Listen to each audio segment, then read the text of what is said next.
إن الحمد لله الأكرم الذي خلق الإنسان وكرم وعلمه من البيان ما لم يعلم، فسبحان الذي لا يحصى امتنانه باللسان ولا بالقلم. نشهد أن لا إله إلا الله وحده لا شريك له، ونشهد أن سيدنا وحبيبنا ومولانا محمدا عبده ورسوله الذي أرسله بالحق بشيرا ونذيرا وداعيا إلى الله بإذنه وسراجا وقمرا منيرا. فقد قال الله تعالى في كلامه المجيد وفرقانه الحميد: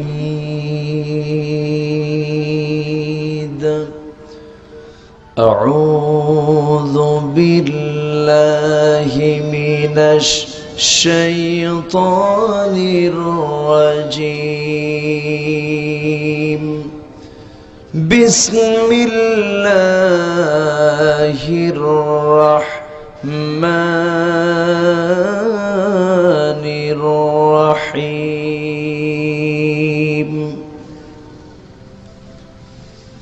والمؤمنون والمؤمنات بعضهم أولياء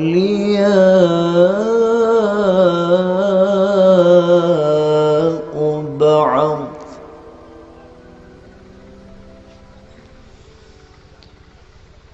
يأمرون بالمعروف وينهون عن المنكر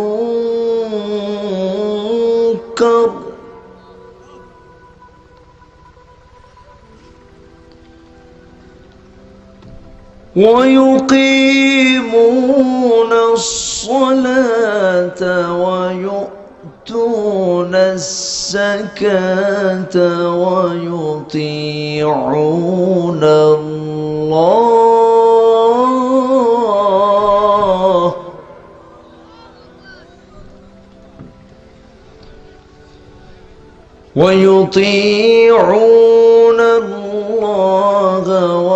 ورسوله أولئك سيرحمهم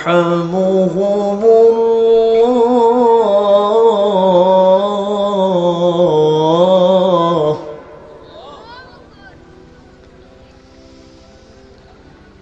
إن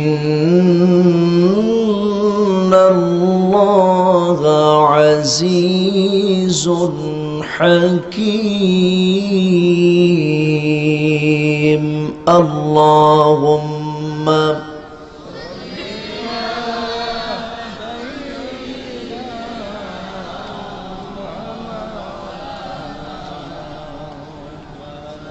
وعلى آله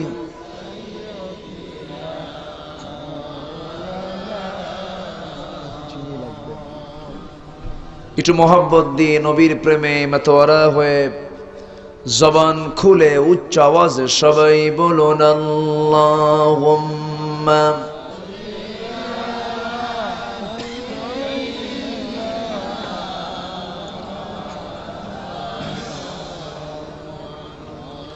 ওয়া আলা আলি সাইয়্যিদিনা।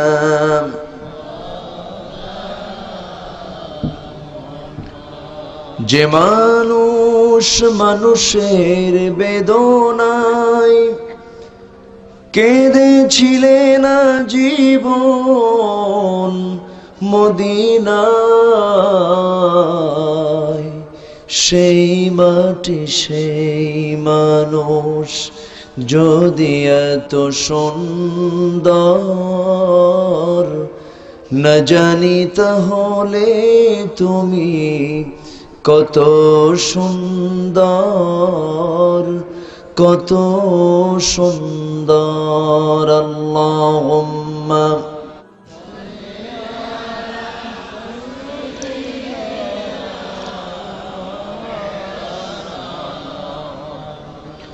সবাই বলুন বালাগাল উলা বিকামালিহি কাশাফাত তুজা বিজামালিহি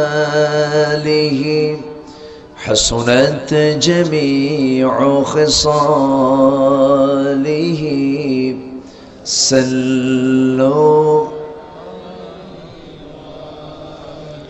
سورة يوسف بداري حكمة لقمان امام قارئ قرآن باری یہ دل سادمان ما بلغ العلا كشف التجى بجماله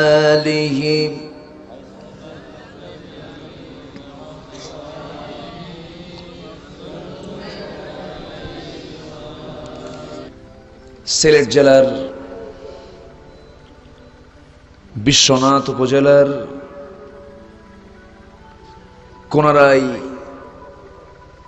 গ্রামবাসী ও ইসলামী সমাজ কল্যাণ যুব সংঘ মাহফিল ইন্তেজামি কমিটি কর্তৃক আয়োজিত 18তম আজিমুশান ইসলামী মহাসম্মেলন 2018 আজকের এই মহৎ আয়োজনের সম্মানিত সুযোগ্য সভাপতি, কোনারাই জামে মসজিদের সম্মানিত খতিব মাওলানা নোমান আহমদ, উপস্থিত হযরত উলামায়ে কেরাম, ফদল ইজাম, সুশীল সমাজ, শিক্ষক মণ্ডলী, সাংবাদিক বৃন্দ, সম্মানিত অতিথিবৃন্দ,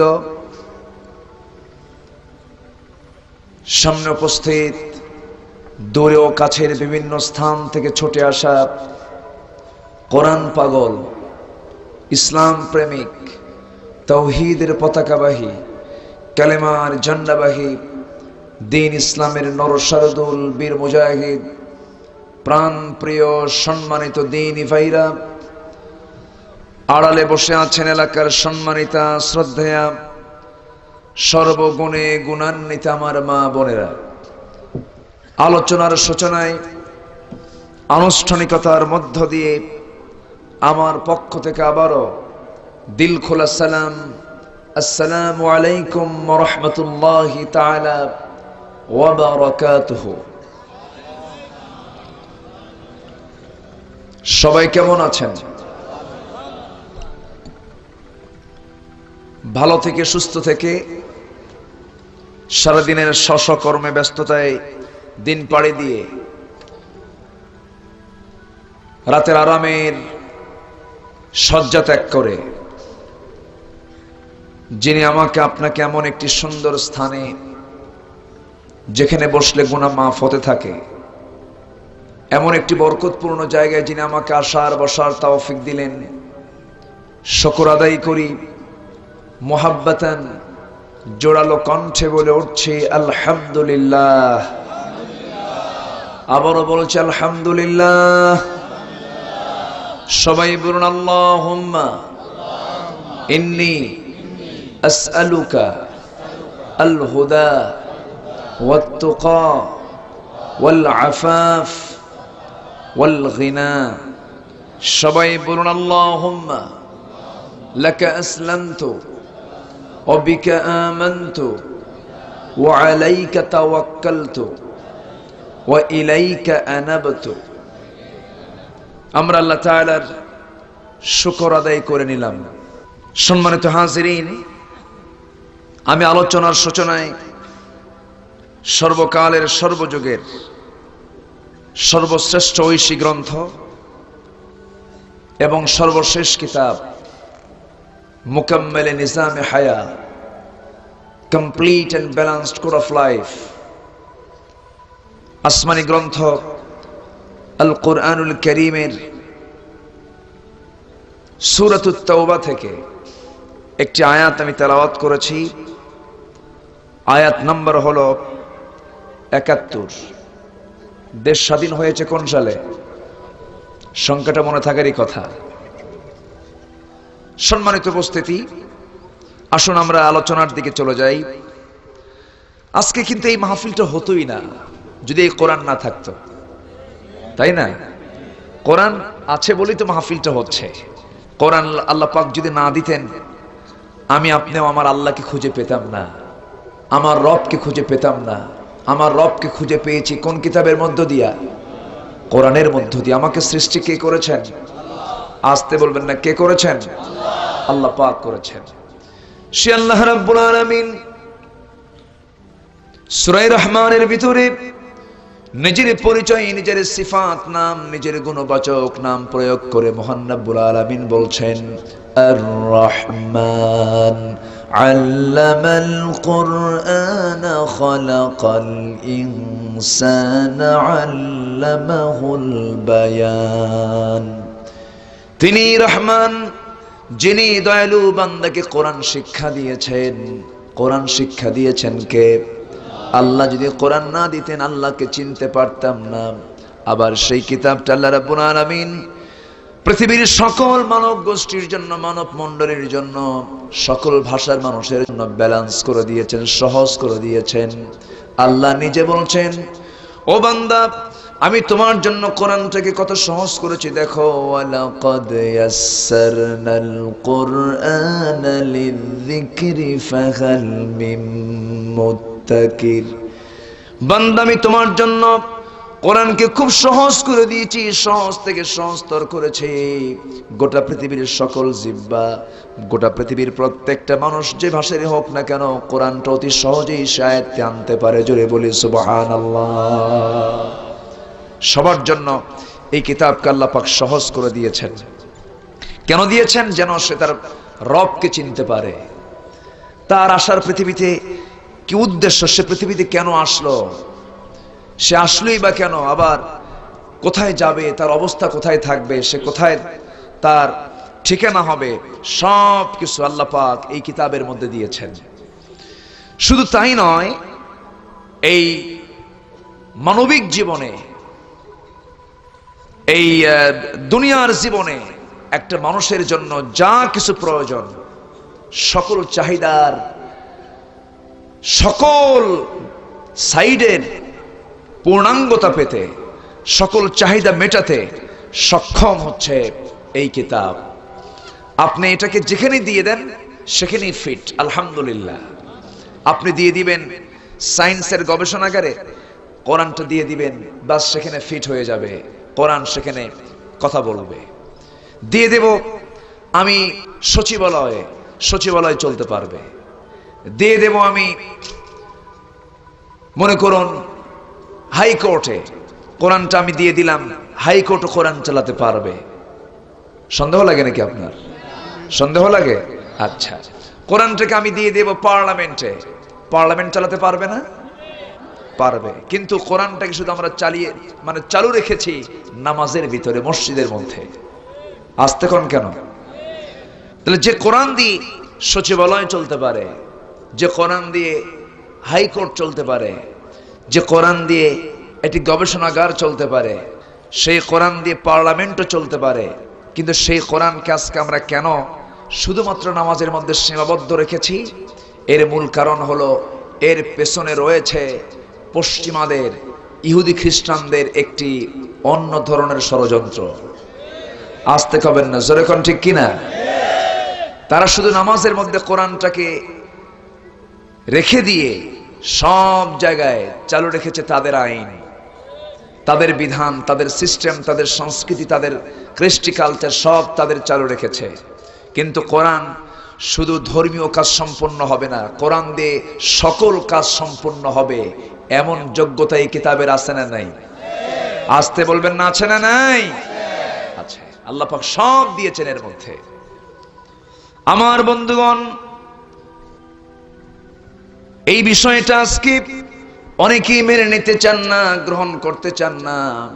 এখানেই তো মেইন প্রবলেম। এই প্রবলেমের জন্য আজকে মুসলমানরা শততা বিভক্ত হয়ে আছে, বিচ্ছিন্ন হয়ে আছে। আল্লাহ সেই জন্য ইমানদারকে ডাক দিয়ে বলছেন, তোমরা কি করবে? ওয়া'তাসিমু বিহাবলিল্লাহি জামিআও ওয়া লা তাফাররাকু। তোমরা আল্লাহর রজ্জুকে শক্ত করে ধরো, কোরআনকে শক্ত করে ধরো, মত পার্থক্য সৃষ্টি করো না। আল্লাহ রাব্বুল আলামিন এক হতে বলছেন মুসলমান জাতিকে।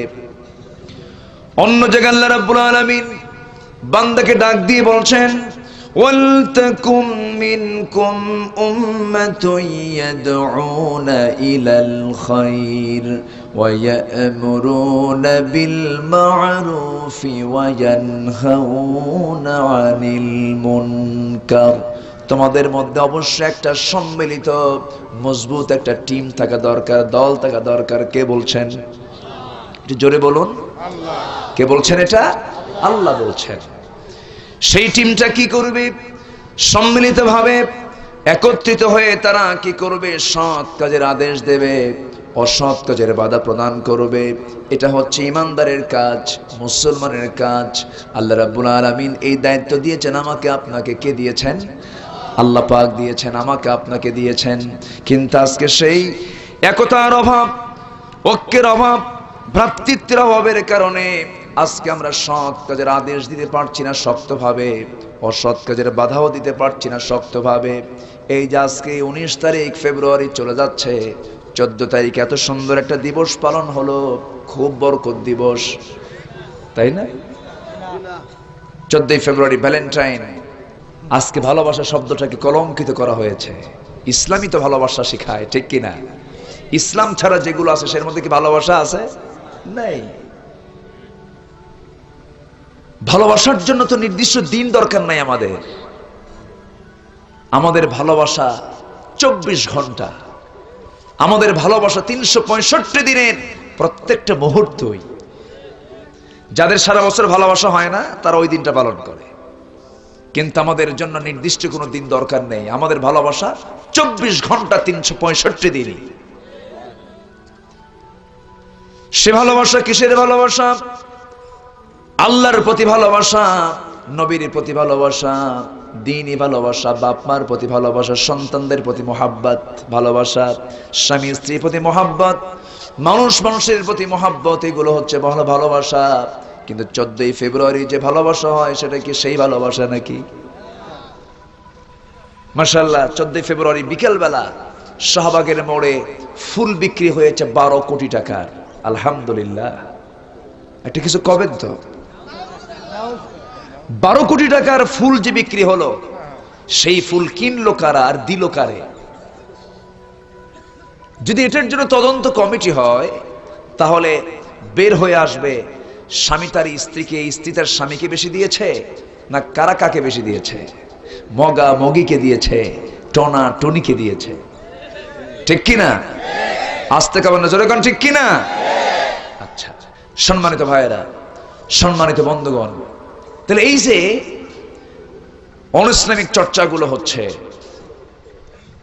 আজকে মুসলমানের পরিবার থেকে ভ্যালেন্টাইন ডে পালন করার জন্য বাপমার কাছ থেকে একটা গোলাপ ফুল কিনবে 500 টাকা নিয়ে আসে, 1000 টাকা নিয়ে আসে।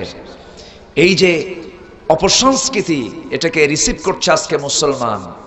এটা কি ইমানদারের লক্ষণ? আস্তে ওর ইমানদারের লক্ষণ না। ক্লোজ আপ কোম্পানি করলো কি? বলল তোমরা প্রেমিক যুগল, তোমরা সকাল থেকে সন্ধ্যা পর্যন্ত রিক্সায় চড়ে ঘুরবা, কোনো ভাড়া বুড়া লাগবে না, আমরা রিক্সা সার্ভিস দিয়ে দিলাম। আজকে কোন দিকে যাচ্ছে? এই দিবসটা শুরু করেছে শফিক রেহমান, এক বেয়াদব, জায়দিন পত্রিকার মধ্য দিয়ে 1993 সালে এই দিবসকে পত্রিকার মধ্য দিয়ে ফলো আপ করে তখন থেকে এই দিবসটা চালু হয়েছে আমার দেশে। ভালো কিছু আমদানি করে নাই, ওয়াকাম কুকাম যেন হয় তা আমদানি করেছে। সম্মানিত বন্ধুগণ, আজকে আমার দেশে একটা ছেলে একটা মেয়েকে নিয়ে প্রকাশ্যে হাঁটে, প্রকাশ্যে ঘোরে, স্বামী স্ত্রীর ভাই বোনের কোনো পরিচয় না, একটা ছেলে একটা মেয়েকে নিয়ে প্রকাশ্যে ঘুরছে, যা আজ থেকে 50 বছর আগে খুবই কঠিন ব্যাপার ছিল। সামাজিক পরিবেশ আজকের এই মুসলিম সমাজে এটা কঠিন ছিল। এটা এখন একটা ছেলে একটা মেয়েকে নিয়ে অবাধে ঘোরাফেরা করে। যখন কোনো মুরব্বীরা বলে, এই ছেলে তুমি কাকে নিয়ে ঘোরো, এটা কে তোমার? She is my girlfriend. তার কথাবার্তার ভাব মানে ঢকঢিলি আলাদা, মশানি আলাদা। উচিত ছিল ওই ভ্যালেন্টাইন ডেতে যারা ফুল দেবার জন্য ওই প্রেমিক যুগল যারা অবৈধ কাজে নেমেছিল, উচিত ছিল প্রশাসনের লাঠি দিয়া তাদেরকে সাইজ করা। আজ থেকে নজরে কোন ঠিক কিনা? ওটা বন্ধ করা দরকার ছিল। ভ্যালেন্টাইন ডে না বন্ধ করে তাফসীর মাহফিল, 1 এপ্রিল না বন্ধ করে, ওয়াকাম কুকাম না বন্ধ করে দেওয়া হয় ওয়াজ মাহফিল। সম্মানিত বন্ধুগণ, তবে প্রশাসন বন্ধ করতে চায় না, কিন্তু প্রশাসনের কানে কিছু হ্যালো দেয়। হ্যালো আলা কিছু লোক আছে না নাই? আজকে আপনার হ্যালোতে কাজ হয়। আপনি কবরে যান, আপনার হ্যালো কে শুনবে? আপনি কবরে যান, আপনার হ্যালো কে শুনবে? সম্মানিত বন্ধুগণ, সম্মানিত ভাই সব, ইমানের দাবি যদি করি, ইমানের পথে টিকে থাকতে হবে। ইমান গরিহিত কোনো কাজে অংশগ্রহণ করা যাবে, এবং ইমানদারকে থাকতে হবে পৃথক না এক থাকতে হবে। নামাজ আমরা একা পড়ি না জামাতে পড়ি? আচ্ছা, হজ আমরা একা করি না সবাই মিলে করি? আল্লাহ কি একতা চান না বিচ্ছিন্নতা চান? একতা চান। আমার বন্ধুগণ, আল্লাহ রাব্বুল আলামিন সেই জন্য সুন্দর করে বলছেন, মুমিনরা তোমরা কেমন হবে, তোমাদের চারিত্রিক বৈশিষ্ট্য কেমন হবে আমি তোমাদেরকে জানায় দিলাম, শোনো। আল্লাহ রাব্বুল আলামিন সুন্দর করে বলছেন, ওয়াল মুমিনুনা ওয়াল মুমিনাতু বা'দুহুম আউলিয়াউ বা'দ يأمرون بالمعروف وينهون عن المنكر ويقيمون الصلاة ويؤتون الزكاة ويطيعون الله ورسوله أولئك سيرحمهم الله إن الله عزيز حكيم জোরে বলুন আল্লাহু আকবার। আজকে মুসলমানদের ভিতরে সবচেয়ে বড় ক্রাইসিস হলো পারস্পরিক মহব্বত নাই, ভালোবাসা নাই, একতাবদ্ধতা নাই, সঙ্গবদ্ধতা নাই। আল্লাহ রাব্বুল আলামিন সেই জন্য বলছেন, ও মুমিন পুরুষ মুমিন নারী, তোমরা হয়ে যাও পরস্পরের অন্তরঙ্গ বন্ধু। মুমিনদের ভিতরে পারস্পরিক মহব্বত হবে সবচেয়ে বেশি। আল্লাহ রাব্বুল আলামিন অন্য জায়গায় বলেন, মুহাম্মাদুর রাসূলুল্লাহি ওয়াল্লাযীনা মাআহু আশিদ্দাউ আলাল কুফফারি রুহামাউ বাইনাহুম تراهم ركعا سجدا يبتغون فضلا من الله ورضوانا জোরে বলুন আল্লাহু আকবার। মুমিনরা হবে পরস্পরে রহম দিল, তারা হবে সীসা ঢালা প্রাচীরের মতো একতাবদ্ধ। আল্লাহ রাব্বুল আলামিন অন্য জায়গায় বলছেন সূরা সফের ভিতরে, ইন্নাল্লাহা ইউহিব্বুল্লাযীনা ইউকাতিলুনা ফী সাবিলিহি সাফফান কাআন্নাহুম বুনয়ানুম মারসুস। নিঃসন্দেহে আল্লাহ রাব্বুল আলামিন ওই সমস্ত বান্দাকে সবচেয়ে বেশি ভালোবাসেন যারা আল্লাহর জমিনে দ্বীন কায়েমের জন্য তারা পরস্পরের সীসা ডালা প্রাচীরের মতো তারা অবস্থান নিয়ে আল্লাহর পথে যারা যুদ্ধ করে, জোরে বলেন সুবহানাল্লাহ। আল্লাহ চান একতা, আল্লাহ চান ভ্রাতৃত্ব, আল্লাহ চান মোহাব্বত, ভালোবাসা। সে ভালোবাসা হবে কার খুশির জন্য? আসতে বলবেন না, কার খুশির জন্য? আমার বন্ধুগণ, আমি কাউকে ভালোবাসবো আল্লাহর জন্য। মান আহাব্বা লিল্লাহ ওয়া আবগাদা লিল্লাহ ওয়া আ'তা লিল্লাহ ওয়া মানা'a লিল্লাহ ফাকাদ ইসতাকমালাল ঈমান। যে ব্যক্তি কাউকে ভালোবাসবে আল্লাহর জন্য, কাউকে দেব আমি কার জন্য? কাউকে দেব না আমি কার জন্য? আল্লাহর জন্য। সবকিছু আল্লাহ কেন্দ্রিক হতে হবে। বান্দার সকল কার্যক্রমে অংশগ্রহণ যখন বান্দা করবে, সেই সময় তার প্রথম নিয়তটা থাকতে হবে, এখানে আল্লাহ পাক যেন খুশি হয়ে যান আমার। আমি পৃথিবীর কাউকে খুশি করার নিয়ত করব না, সব খুশি করার নিয়ত রাখবো কার? কার বলেন? আল্লাহর। আমার সমস্ত কার্যক্রম, কোনো কার্যক্রম দুনিয়ার বলে আমি চালাতে পারবো না। দুনিয়াবি কোনো কাজ আমার নাই। আমার বন্ধুগণ, অনেকে মনে করেন মনে হয় নামাজটা শুধু আখিরাতের কাজ, বাজার করা মনে হয় দুনিয়ার কাজ, ব্যবসা বাণিজ্য করা মনে হয় দুনিয়ার কাজ। এটা ভুল কথা, সম্পূর্ণ কমপ্লিটলি এগুলো রং আইডিয়া। আমার আপনার জীবনের যত কার্যক্রম আছে, যত কাজ আছে, সকল কাজ যদি আল্লাহর নির্দেশ মতো হয়ে থাকে, আল্লাহর হুকুম মতো যদি হয়ে থাকে, সমস্ত কাজগুলো আল্লাহ রাব্বুল আলামিন বান্দার ইবাদত বলে গণ্য হয়ে যাবে। ব্যাংকে ইবাদত আছে না নাই? তবে সুদের মধ্যে ইবাদত আছে। হ্যাঁ, এখন ব্যাংকে সুদের কারবার কম না বেশি? আসতে কবেন না, কম না বেশি? আমার দেশে সুদ কায়েম না যাকাত কায়েম? হ্যাঁ, সুদ কায়েম, যাকাত হলো অপশনাল। যাকাত কি? অপশনাল, অথচ যাকাত ছিল কম্পালসারি। আর সুদ তো প্রশ্নই নাই। সুদের তো কোনো, সুদের সর্বনিম্ন গুনাহ 1 টাকা যদি কেউ সুদ খায়, তার মার সঙ্গে সে যেন 70 বার জিনা করলো। মনে হয় গুনার পরিমাণ কম হয়েছে। নাউজুবিল্লাহ। তো আসতে কইলেন কেন? আর একটু জোরে কন, আরো জোরে। সেই সুদ আজকে মানে সুদের রমরমা বাণিজ্য চলছে এখন। এত যে দোয়া করলো কই যায়? চোখের পানি ফেলে কেন্দে কেন্দে যারে যার। ইস্তেমার মাঠে 30 থেকে 40 লক্ষ মানুষ সমবেত হয় প্রত্যেক বছর। আমার দেশে ইস্তেমা হয় না একটা? ঢাকাতে হয়। আমি ইস্তেমার বিরুদ্ধে আমি কথা বলতে আসিনি। তাবলীগের ভাইরা যে কাজ করছেন করুন, দ্বীনের দাওয়াতের আপনারা কাজ করছেন, আলহামদুলিল্লাহ বলি আমরা, ভালো। তারা কাজ করবেন, কাজ করে যান, কোনো আপত্তি নেই। এই যে ইস্তেমার মাঠে প্রত্যেক বছর 30 থেকে 40 লক্ষ মানুষ গোটা পৃথিবী থেকে আসে, এটি একটি দাওয়াতের বিশাল বড় সেক্টর, বিশাল বড় ক্ষেত্র এটা। এই জায়গায় দাওয়াতি কাজ করার বিশাল একটা মাধ্যম। এই যে দীর্ঘদিন যাবত চলে আসছে এই দাওয়াতি কার্যক্রম, এই কাজটা হচ্ছে, এত দোয়া, এত আখেরি মোনাজাত, কই যায় দোয়াগুলো? সম্মানিত ভাইয়েরা, শুধু ওই ইস্তেমার মাঠ থেকে আল্লাহর কালামের শুধু একটা আয়াতের অংশ যদি বলা হয়, আলা লাহুল খালক ওয়াল আমর, সৃষ্টি যার, আইন চলবে তার। শুধু এই কথাটা শুধু যদি বলা হয়, যারা ইস্তেমার ময়দানের তাবু টাঙ্গিয়েছেন তারাই তাবু টেনে ছিড়বেন। আসতে কোন কেন? ঠিক কিনা? তাহলে অবশ্যই কিছু গোপনীয়তাও আছে না নাই? আছে। দিনের সঠিক দাওয়াতগুলো দিতে হবে।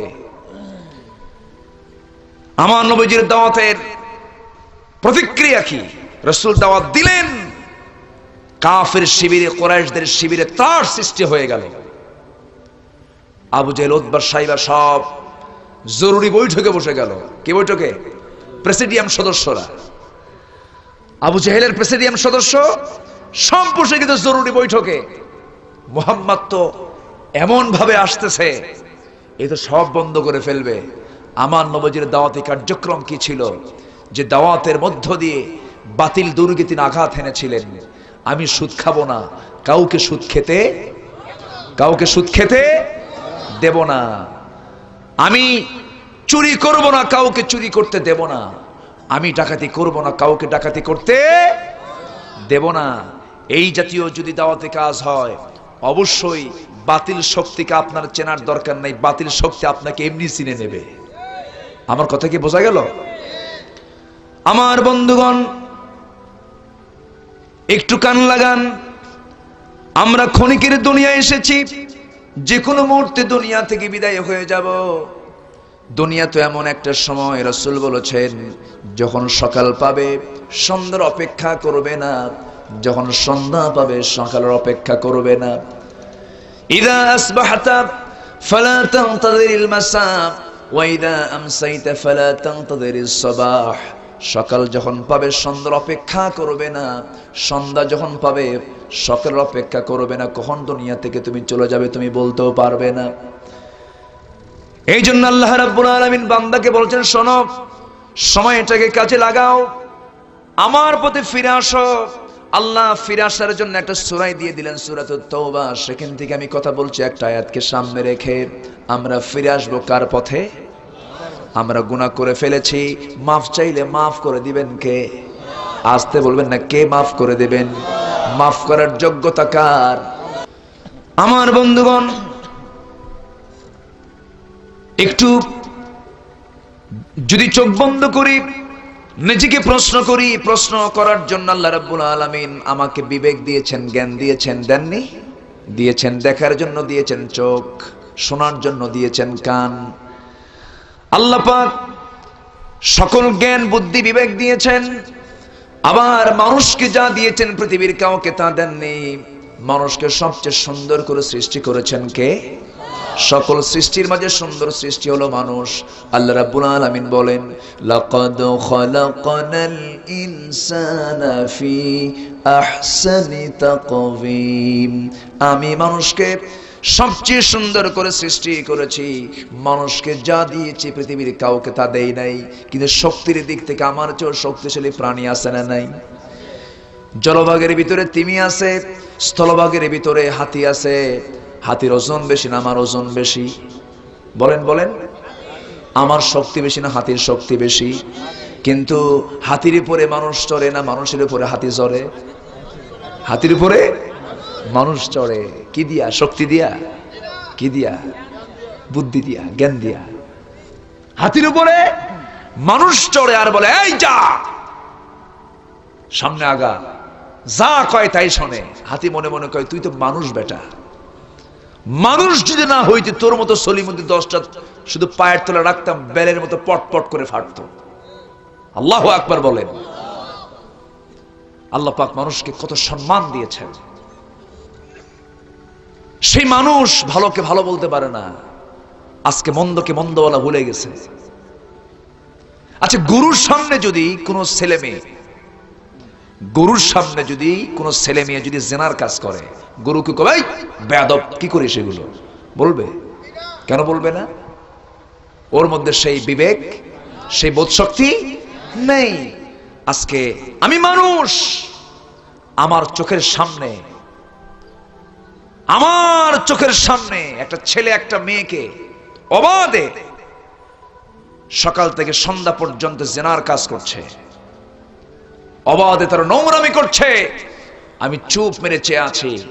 There is no difference between cow and man. কোন তফাৎ নেই সেই গরুর ভিতরে আর মানুষের ভিতরে। আজকে মানুষের মনুষ্যত্ব হারিয়ে গেছে। মানুষ ভালোকে ভালো বলতে পারে না, মন্দকে মন্দ বলতে পারে না। কেন? অবশ্যই ইমানের ঘাটতি আছে না নাই? আসতে কবে না, আছে না নাই? আচ্ছা, আল্লাহ রাব্বুল আলামিন এজন্য মুমিনদেরকে কয়েকটা কাজ দিয়েছেন এই জায়গায়। যদি এই 4টা কাজ করতে পারো, আমি তোমার প্রতি রহমত নাজিল করব। শুধু রহমত নাজিল না, তোমাকে মাফ করে দেব। এবং শুধু মাফ করব না, তোমাকে জান্নাত পর্যন্ত দিয়ে দেব। জোরে বলি সুবহানাল্লাহ। আমার বন্ধুগণ, কিন্তু কাজ করতে হবে। 4টা কাজ করতে গেলে তোমাদের জন্য ভ্রাতৃত্বের দরকার। আল্লাহ পাক ভ্রাতৃত্ব চান, আগে বন্ধুত্ব চান, ভ্রাতৃত্ব গড়ে তোলো। যেমনটি করে সাহাবীদের মধ্যে ছিল। আমার নবীজি দুনিয়া থেকে বিদায় নিয়েছেন। বিদায়ের বেশ কিছু পরে হযরতে আলী রাদিয়াল্লাহু তাআলা আনহু রাতের বেলা তিনি বিছানায় ঘুমাচ্ছেন। ঘুমের ভিতরে আছেন, এমন সময় হঠাৎ করে স্বপ্নের মধ্যে দেখতে পেলেন আমার নবীজি আলীর ঘরের সামনে দাঁড়ায় আলীকে লক্ষ্য করে সালাম দিচ্ছেন। সালাম বিনিময় হয়ে গেল। নবীজির পাশে আস্তে করে নবীজি তার শিওরে গিয়ে আস্তে করে তার পাশে বসে বলছেন, আলী, বহুদিন যাবৎ সাক্ষাৎ নিয়ে আজকে তোমার সঙ্গে সাক্ষাৎ হলো। হাতের মধ্যে অনেকগুলো খেজুর ছিল, পোটলার ভিতরে একটা খেজুর হাতের মধ্যে নিয়ে 3টা আঙ্গুলে নিয়ে বলছেন, আলী, মুখটা ফাঁকা করো, আমি তোমার মুখে একটু খাবারটা উঠায় দেই। একটা খেজুর বিসমিল্লাহ বলে উঠায় দিলেন। স্বপ্নের মধ্যেই তিনি খেয়ে নিলেন। খাওয়ার সঙ্গে সঙ্গে স্বপ্নের মধ্যে খাচ্ছিলেন, ঘুম ভেঙে গেল। ঘুম থেকে জাগা পেয়ে দেখেন জিহ্বার ভিতরে তাজা খেজুরের স্বাদ ফুটে উঠেছে। হযরত আলী আবেগ আপ্লুত হয়ে গেলেন। ওযু বানালেন, নামাজে দাঁড়ায় গেলেন, তাহাজ্জুদটা পড়লেন। তাহাজ্জুদ পড়লে পরে আল্লাহর সঙ্গে মহব্বতটা কম হয় না বাড়ে? মহব্বতটা পাতলা হয় না গাঢ় হয়? গাঢ় হয়ে যায়। ফজর নামাজ, জোহর নামাজ, আসর নামাজ, মাগরিব নামাজ, এশার নামাজ তো সবাই পড়বে, কম্পালসারি ফরজ। যা না পড়লে তার ঈমান টেকসই হবে না। কিন্তু তাহাজ্জুদটা যদি কেউ না পড়ে তাকে গুনাহগার হতে হবে না, কিন্তু তাহাজ্জুদ তার সমস্ত ইবাদতকে মজবুত করে দেয়। আমার বন্ধুগণ, যে বান্দার ভিতরে নফল নামাজ বেশি সেই বান্দার ফরজ কখনো কাজা হবে না, আর যে বান্দার ভিতরে নফল নাই তার ফরজ কাজা হতে পারে। এই জন্য নফল ফরজকে মজবুত করে দেয়। কোন সাহাবীরা তাহাজ্জুদ বাদ দেননি, আমার নবীজির জীবনে কোন সময় তাহাজ্জুদ বাদ যায় নাই। আমরা সবাইকে তাহাজ্জুদ পড়তে রাজি আছি। 5 ওয়াক্ত নামাজ না পড়লেও চলবে। অনেকে কদরের রাত্রে আসে, বরাতের রাত্রে আসে, মেরাজের রাত্রে আসে। ওরে বাপরে বাপ, ওযু কইরা সারা রাত নামাজ পড়ে, ফজর নামাজ বাদ। আছে না? আছে। এক ওয়াক্ত ফরজের গুরুত্ব এত বেশি, সারা জীবন নফল নামাজ পড়ে এক ওয়াক্ত ফরজের সমান হবে না। এত গুরুত্ব একটা ফরজের। সেই ফরজ নামাজগুলো হেলায় খেলায় কাটিয়ে ফেলে। আজকে আমার দেশে সবকিছুর জবাবদিহিতা আছে, নামাজ কেন পড়ে না তার কোনো জবাবদিহিতা নাই। আসতে কোন কেন? নামাজ না পড়ার কোনো জবাবদিহিতা আছে? নেই। অথচ নামাজ কায়েম থাকলে জবাবদিহিতার পরিবেশ ছিল কিনা বলেন? ছিল। নামাজ যদি কায়েম থাকতো জবাবদিহিতা সে সময় থাকতো। নামাজ কেন পড়িস নাই খবরদারি হতো। আমার দেশে কি নামাজ কায়েম আছে? নামাজ কায়েম নাই, নামাজ আদায় আছে। আজকে আমার দেশে কি রোজা কায়েম আছে? না। রোজা কায়েম থাকলে কি হোটেল খোলা থাকে? রমজান মাসে আমার দেশে হোটেল বন্ধ না খোলা? বলেন বলেন বলেন। শুধু খোলা না, খোলা তো রাখেই, আবার সামনে পর্দা দিয়ে রাখে, পর্দার সহিত খাওয়ানো হয়। কি কথা কি বুঝলেন? হ্যাঁ, পর্দার সহিত। আপনি পর্দা কইরে খাবেন, কোনো সমস্যা নাই, কিন্তু পর্দাতে আপনি করতেছেন, কিন্তু দেখতেছেন কে? আল্লাহ দেখছেন। আমার বন্ধুগণ, হযরত আলী তাহাজ্জুদটা পড়লেন, চোখের পানি আটকাতে পারলেন না। ওযু বানায়া ফজর নামাজ পড়ার জন্য মসজিদে নববীতে চলে গেলেন। মসজিদে নববীর তখন ইমাম কোন বেতনভুক্ত ইমাম না, সেই সময় ইমাম যিনি তিনি হচ্ছেন অর্ধ পৃথিবীর শাসনকর্তা ওমরে ফারুক রাদিয়াল্লাহু তাআলা আনহু। আমার দেশে প্রেসিডেন্ট মন্ত্রীরা ইমাম না বেতনভুক্ত ইমাম? বলেন বলেন বলেন বলেন। বেতনভুক্ত ইমাম তো থাকার কথা ছিল না। ইসলামী গভর্নমেন্ট হলে পরে, ইসলামী রাষ্ট্র হলে পরে প্রেসিডেন্টরা নামাজ পড়াবেন। মক্কার ইমাম যারা, তারা ওই দেশের বড় বড় কোর্টের তারা বিচারপতি, বড় বড় কোর্ট তারা চালায়, বিচারের রায় তারা দেয়, আর ওই সমস্ত লোকগুলো এসে আবার নামাজ পড়ান। আমার বন্ধুগণ, ওই সিচুয়েশন, ওই পরিবেশ যখন সমাজে তৈরি হয়ে যাবে, সকল প্রকার ক্রাইম, দুর্নীতি, সমস্ত খারাপ কাজগুলো বন্ধ হয়ে যাবে। ঠিক কিনা? আমার বন্ধুগণ, হযরত ওমর ফারুক রাদিয়াল্লাহু তাআলা আনহু একদিকে জাস্টিস, একদিকে বিচারপতি, সমরনায়ক, সেনানায়ক, একজন সমাজপতি, সব দিকের গুণ তার মধ্যে ছিল।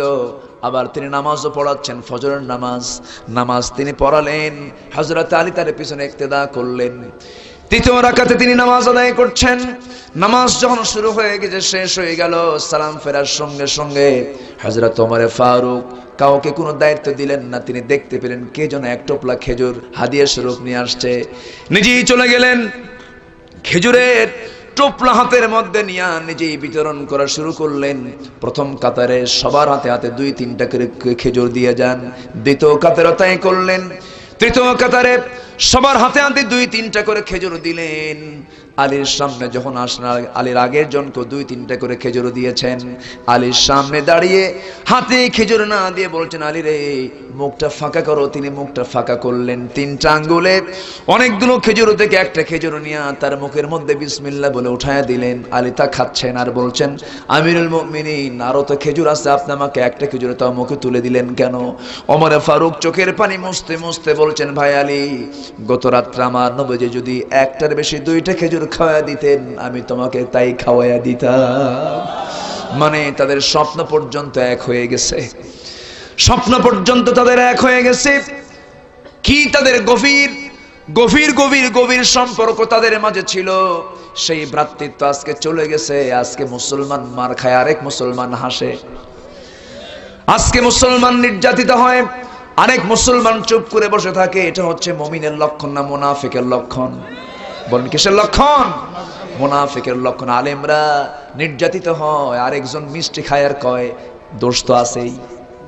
সময় আসুক জনগণ ঝাঁটাপেটা করবে। আসতে খাবেন না সেরকম, ঠিক কিনা? আসবে দিন। আমার বন্ধুগণ একটু কান লাগান, মনোযোগ দিয়ে শুনি। এই ভ্রাতৃত্ব যদি মজবুত হয়ে যায়, এই ভ্রাতৃত্বের বন্ধন যদি অটুট হয়ে যায়, তখন তোমরা 4টা কাজ করবে। তোমরা 4টা কাজ কি কি করবে? আল্লাহ রাব্বুল আলামিন বললেন, ইয়া'মুরুনা বিল মা'রুফি ওয়া ইয়ানহাউনা আনিল মুনকার।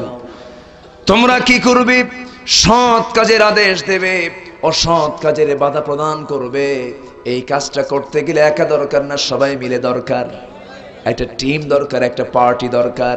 আল্লাহ বলছেন শোনো, আল্লাহ রাব্বুল আলামিন অন্য জায়গায় বলেন, কুনতুম খায়রা উম্মাতিন উখরিজাত লিন-নাস তা'মুরুনা বিল মা'রুফি ওয়া তানহাউনা আনিল মুনকার ওয়া তু'মিনুনা বিল্লাহ। জোরে বলুন আল্লাহু আকবার। তোমরা শ্রেষ্ঠ জাতি, মানুষের কল্যাণের জন্য পৃথিবীতে তোমাদেরকে পাঠানো হয়েছে। তোমরা কি করবে? সৎ কাজের আদেশ দেবে, অসৎ কাজের বাধা প্রদান করবে। এই কাজ করার পর আল্লাহ পাক তাদেরকে বলছেন, তুমিনুনা বিল্লাহ, আল্লাহর প্রতি ঈমান আনবে। আগে ঈমান আনতে না পেরে বলছেন সৎ কাজের আগে আদেশ দাও, অসৎ কাজের বাধা দাও। সৎ কাজের আদেশ, অসৎ কাজের বাধা দেওয়ার মানসিকতা যে বান্দার ভিতরে জাগ্রত না হবে, তার ঈমান এনেও কোনো লাভ হবে না। ঈমান এনেও কোনো লাভ হবে না। আমার বন্ধুগণ, এই কাজ আমার রাসূল যখন শুরু করে দিলেন, আমার রাসূল যখন এই জাতীয় দাওয়াতি কাজ যখন শুরু করে দিলেন, বাতিল দুর্গাঘাত আনলেন, কাফের মুশরিকদের গায়ে জ্বালা পড়া শুরু হয়ে গেল। আবু জেলদের সহ্য হলো না, কারণ আবু জেল সুদের কারবার করে, জেনার কারবার করে, মদের কারবার করে। আমার দেশে এগুলো একটাও নাই। আছে? সিলেটে কম, সিলেটেও আছে। মদের দোকান আছে নাকি? হ্যাঁ, নাই। মদের দোকান আছে না? নাই, আছে। মদের দোকান আছে, মদের দোকানদার আছে, মদের কাস্টমার আছে। আবার সেই মদ খাওয়ার জন্য নাইট ক্লাব আছে, আবার বেশ্যাবৃত্তির লাইসেন্সও আছে। নাই? বলেন আছে না নাই? বলেন। সবই আছে, সবই চলছে। আমাদের ওয়াজও চলছে, ওগুলোও চলছে। ওয়াজ করে এগুলো বন্ধ হবে না। আইনের লাঠি যাদেরকে দেওয়া হয়েছে, ওই লাঠি দিয়ে এগুলো বন্ধ হয়ে যাবে। আসতে কবেন না, জোরে কোন, ঠিক কিনা? আমার বন্ধুগণ, আমার নবীজি শুধু ওয়াজ করেন নাই, তিনি শুধু বললেন না যে এগুলো বন্ধ করো বন্ধ করো, বললেন না। তিনি বললেন না এগুলো চলবে না, এগুলো করা যাবে না। আবু জেলরা মনে মনে চিন্তা করলো না, মুহাম্মাদের লক্ষণ তো আলাদা, আমরা তাকে 4টা প্রস্তাব করব। 4টা বিষয়ে তারা বলে ফেললো, মুহাম্মদ শোনো, তোমার কি দরকার? নারী দেব? তিনি বললেন না। তোমাকে চেয়ার দেব? না।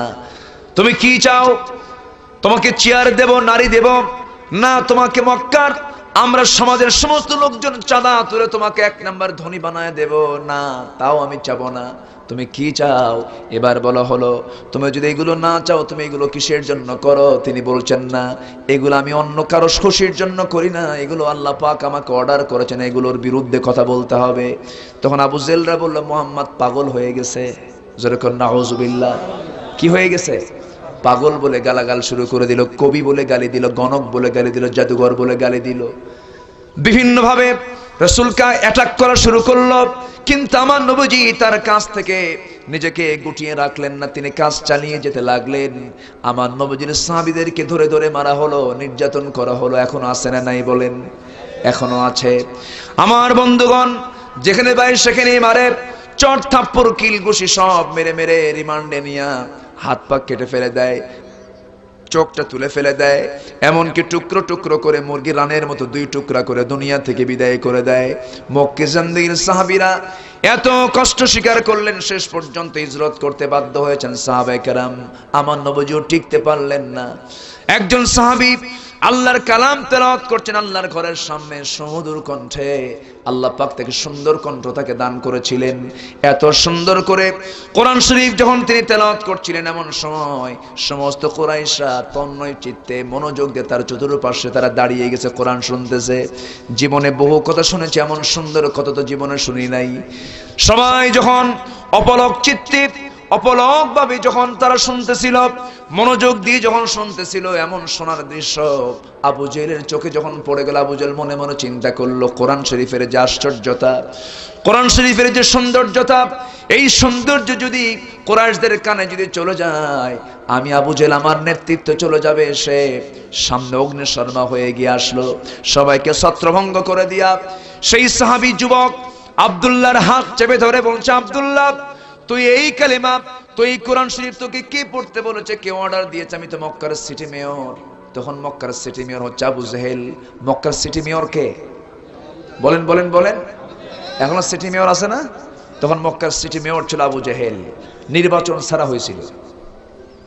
আবু জেহেলও কিন্তু নির্বাচন ছাড়া। এখন তো নির্বাচন ছাড়া হয় না, হয়? হয়, এখনো হয়, নির্বাচন ছাড়া হয়। আমার বন্ধুগণ,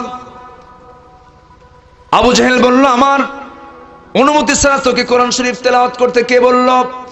আব্দুল্লাহ ইয়াং সাহাবী সিংহের মতো গর্জন দিয়ে বলেন, আবু জেহেল, কোরআন শরীফ তেলাওয়াত করার জন্য কারো পারমিশন লাগে না। আল্লাহর ঘর, আল্লাহর ঘরের সামনে আমি আল্লাহর কালাম তেলাওয়াত করছি, কে আমাকে আটকাবে, কে আমাকে বাধা দেবে? বুকে কোনো ভয় আছে? আসতে কবেন না, বুকে কোনো ভয় আছে? বুকে কোনো ভয় নাই। আবু জেহেল করলো কি, সাঙ্গপাঙ্গদেরকে নিয়ে তার হাতটা চেপে ধরে তার কান দিতে এমন জোরে থাপ্পড় ঠেকে মেরে দিল, এমন জোরে থাপ্পড় মারলো, এক আঘাতে কানের তালা ফেটে দরদর করে রক্ত পড়া শুরু হয়ে গেল। আব্দুল্লাহ রক্তগুলো দেখলেন, দেখে বলছেন, আবু জেহেল রে, আজকে তোর পাওয়ার আছে, আজকে তোর ক্ষমতা আছে, আল্লাহর কালাম তেলাওয়াত করেছে, এর জন্য তুই আজকে আমার একটা কানের তালা ফাটায় দিলি।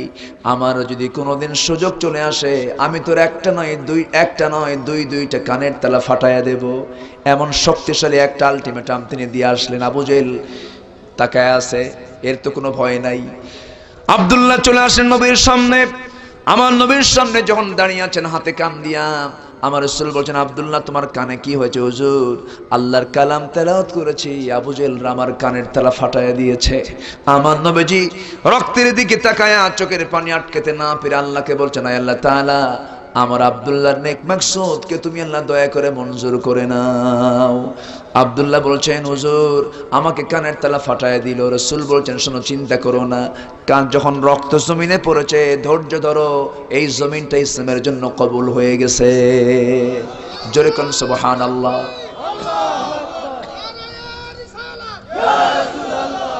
আমার বন্ধুগণ, আমার নবীজি এই কথা বলার সঙ্গে সঙ্গে ওই সাহাবী বলছেন, ইয়া রাসূলুল্লাহ, আমি তো আবু জেহেলকে শক্ত একটা কথা বলে এসেছি। কি বলেছ? আমারও যদি সুযোগ আসে, আমি তোর 2টা কানের তালাই ফাটায় দেব।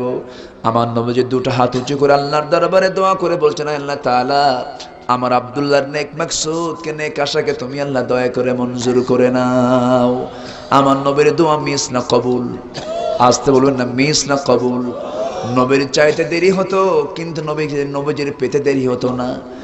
আমার নবীজিকে আল্লাহ রাব্বুল আলামিন এত পরিমাণ ভালোবেসেছেন, এত পরিমাণ মহব্বত করেছেন। আমার রাসূল যখন মনে মনে কোনো কিছু চাইতেন, সঙ্গে সঙ্গে আল্লাহ পাক তার সেই মনের চাওয়াও কবুল করে নিতেন। কিন্তু সেই নবীজিও মার খেয়েছেন দ্বীনের জন্য। কিসের জন্য? দাঁত ভেঙেছেন, হিজরত করেছেন, বাড়িঘর ছেড়েছেন, ত্যাগ স্বীকার করেছেন, মামলা খেয়েছেন, হামলার বরণ শিকার হয়েছেন, জেল পর্যন্ত কেটেছেন। অন্য কোনো কারণে নয়, অন্য কোনো বিষয়ে নয়। মূল কারণটা ছিল একটাই, আমার রাসূল বলেছেন, ও দুনিয়ার মুসলমান, দুনিয়ার আইনে আমরা চলতে চাই না, আমরা দুনিয়াতে চালাতে চাই কার আইন? আসতে বলবেন না, কার আইন? আল্লাহর আইন চালাতে চাই। আমার বন্ধুগণ, সে আব্দুল্লাহ নবীজির কথা শুনে খুশি হয়ে গেলেন। এখন এখানে একটা বিষয় স্পষ্ট হয়ে গেল, আবু জেল মরবে। ওই সাহাবীর হাতে, যে সাহাবীটা আক্রান্ত হয়েছিল আব্দুল্লাহর হাতে, ওই আবু জেল মরবে। কারণ নবীজির দোয়া কখনো কবুল মিস হবে? বলেন বলেন, নবীজির দোয়া মিস হবে? মিস হবে না। আসে একটু পরে কেমন করে আবু জেল মরলো একটু পরে আমরা বলবো। এই দিকে একটু এই লাইনে চলে আসি। আল্লাহ রাব্বুল আলামিন 4টা কাজের অর্ডার দিয়েছেন।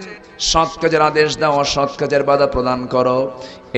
এরপর আল্লাহ রাব্বুল আলামিন গুরুত্বপূর্ণ একটা বিষয়ে তিনি টাচ দিলেন, সেটা হচ্ছে ওয়ায়ুকিমুনাস সালাতা ওয়ায়ুতুনাস যাকাত। তোমরা কি করবে?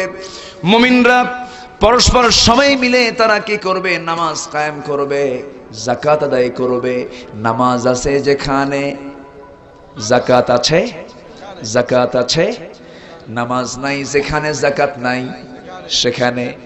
আমার দেশে নামাজ কায়েম নাই, যাকাত নাই। নামাজ কায়েম আছে, যাকাত কায়েম হয়ে যাবে। আমার বন্ধুগণ, নামাজের সঙ্গে যাকাতের একটা বিশাল সম্পর্ক আল্লাহ পাক মিলিয়ে দিয়েছেন। নামাজ হবে, নামাজের মধ্যে নামাজ থাকবে, মসজিদে নামাজ আর সমাজে যাকাত থাকবে।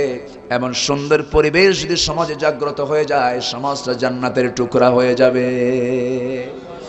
সম্মানিত ভাইয়েরা, সম্মানিত বন্ধুগণ, আজকে সুদের মহড়া চলছে।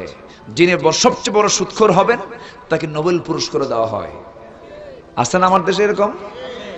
শান্তির জন্য নোবেল দেওয়া হলো। কি শান্তি? সুদ প্রতিষ্ঠা করেছেন। এমন শান্তি যে সুদ প্রতিষ্ঠা করার কারণে তাকে শান্তিতে নোবেল পুরস্কার দেওয়া হলো। অথচ যদি আমার দেশে যদি যাকাত আদায় করা হতো, মুসা বিন শমশের নামে একজন ধনী আছে, 10 জন ব্যক্তির হাতে যে টাকা আছে, এদেশের সিংহভাগ টাকা নিয়ন্ত্রণ করে 10টা ব্যক্তি। যদি সবার কাছ থেকে যাকাত যদি পাই টু পাই আদায় করা হতো, আমার দেশে গরিব একটাও খুঁজে পাওয়া যেত না। সম্মানিত বন্ধুগণ, মুসা বিন শমশের একজন ধনী ব্যক্তি। উনি বললেন, গভর্নমেন্ট যদি আমাকে অর্ডার দেয়, আমাকে যদি বলে আমি একা পদ্মা সেতু বানায় দেব। চিন্তা করেন, একজন ব্যক্তি সে বলে আমাকে যদি বলা হয় আমি একাই পদ্মা সেতু বানায় দেব। দেশে গরিব মানুষ, ধনী মানুষ আছে না নাই? আছে না? বলে আছে না নাই? আছে। এই ধনীর টাকাগুলো সমস্ত ব্যাংকে হিসাব করে যদি বছরে একটা বার যদি 2.5% হারে 100 টাকায় 2.5 টাকা, 1 লাখ 2.5 লক্ষ, 1 কোটি 2.5 লক্ষ, এইরকম করে যদি বছরে যদি ব্যাংক থেকে যদি টাকাগুলো গভর্নমেন্ট যাকাত হিসেবে যদি আদায় করতেন, আদায় যদি হতো, আল্লাহর কসম করে বলি বাংলার জমিনে কোনো গরিব খুঁজে পাওয়া যেত না। আসতে কোন কেন? খুঁজে পাওয়া যেত? খুঁজে পাওয়া যেত না। কিন্তু সেই যাকাত নেই। কিন্তু আছে হলো সুদ ভিত্তিক সমাজ। সুদের মোহরা চলছে আজকের সমাজে। সুদের টাকা শোধ করতে না পেরে আত্মহত্যা করেছে এমন রেকর্ডও আছে।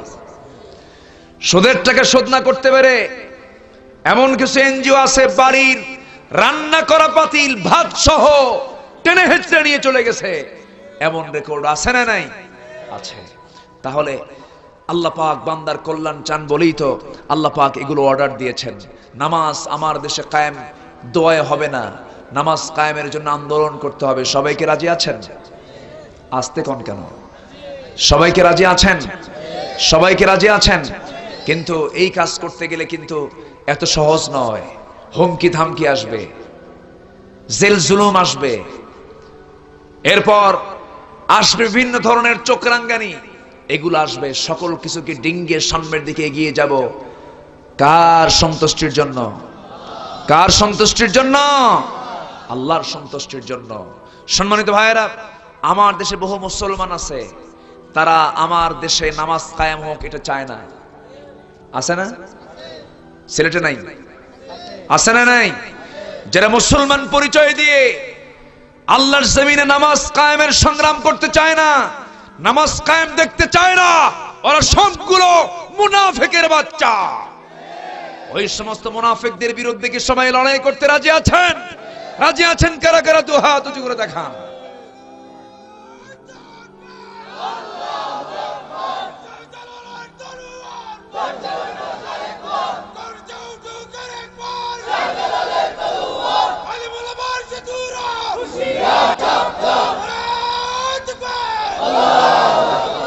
আল্লাহ কবুল করুন, জোরে বলি আমিন। আরো জোরে আমিন। মুনাফিক নাই আমার দেশে? মুনাফিক আছে না নাই? নামাজও পড়ে, কপালও কালো। এখানে সীমাহুম ফি বুজুহিহিম মিন আসারিস সুজুদ, কপালটাও কালো, কিন্তু মুনাফিক আউয়াল। বুঝেন না?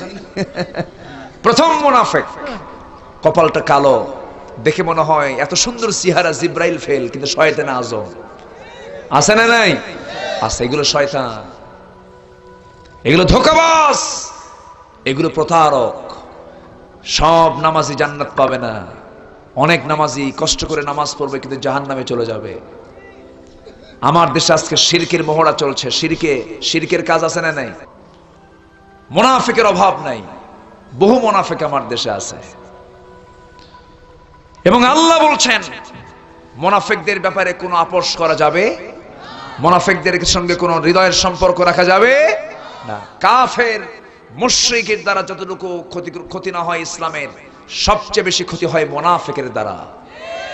শরীরে যদি রোগ হয়, রোগটা যদি ধরা পড়ে, চিকিৎসা কঠিন হয় না সহজ হয়? সহজ হয়। যে রোগ ধরা পড়ে না, ডাক্তার বসে বলতে পারে কোন রোগী, এটা খুঁজে পাই না রোগ। তো মুনাফিককে চেনা কঠিন। মুনাফিকরে তো ওই মানে এমন একটা ধূর্ত রোগ, এমন এক ভাইরাস, খুঁজে পাওয়া কঠিন। মুনাফিক হচ্ছে মারাত্মক একটি সমাজের জন্য ভাইরাস। ওই সমস্ত মুনাফিকরা করে কি জানেন? বিশেষ দিবস আসলে কবরে ফুল দিতে যায়, আবার মসজিদে নামাজ পড়তে যায়। আছে না নাই? যে মুসলমান, যে নামাজি, সে কখনো কবরে ফুল দিতে যাবে না। কবরে ফুল দেওয়া লোক আমার দেশে আছে না নাই? আসতে খাবেন না? আছে না নাই? এখন তো আধুনিক কায়দায়, এখন আধুনিক কায়দায় শিরকের কাজ চলছে। আধুনিক কায়দায় হিন্দু ভাইয়েরা 12 মাসে 13 পূজা করেন, না 14 পূজা করুক, আমরা কিছু কব না। কি ঠিক কিনা? তারা পূজা করুন, যা করেন করুন, সমস্যা নেই, তাদের ধর্ম তারা পালন করবে। তারা হিন্দুরা 12 মাসে 13 পূজা করেন। মুসলমানরা এখন চিন্তা করলো আমরাও কিছু সিস্টেম বাইর করি। মুসলমানরা বের করলো হলো দিবস। কত যে দিবস আল্লাহ জানে, দিবসের শেষ নাই। নতুন নতুন করে দিবস আসতেছে। সামনে সামনে হতে এমন একটা সময় আসবে 365 দিনই নতুন নতুন একটা করে দিবস। এই সময়গুলো আসতেছে মনে হয়।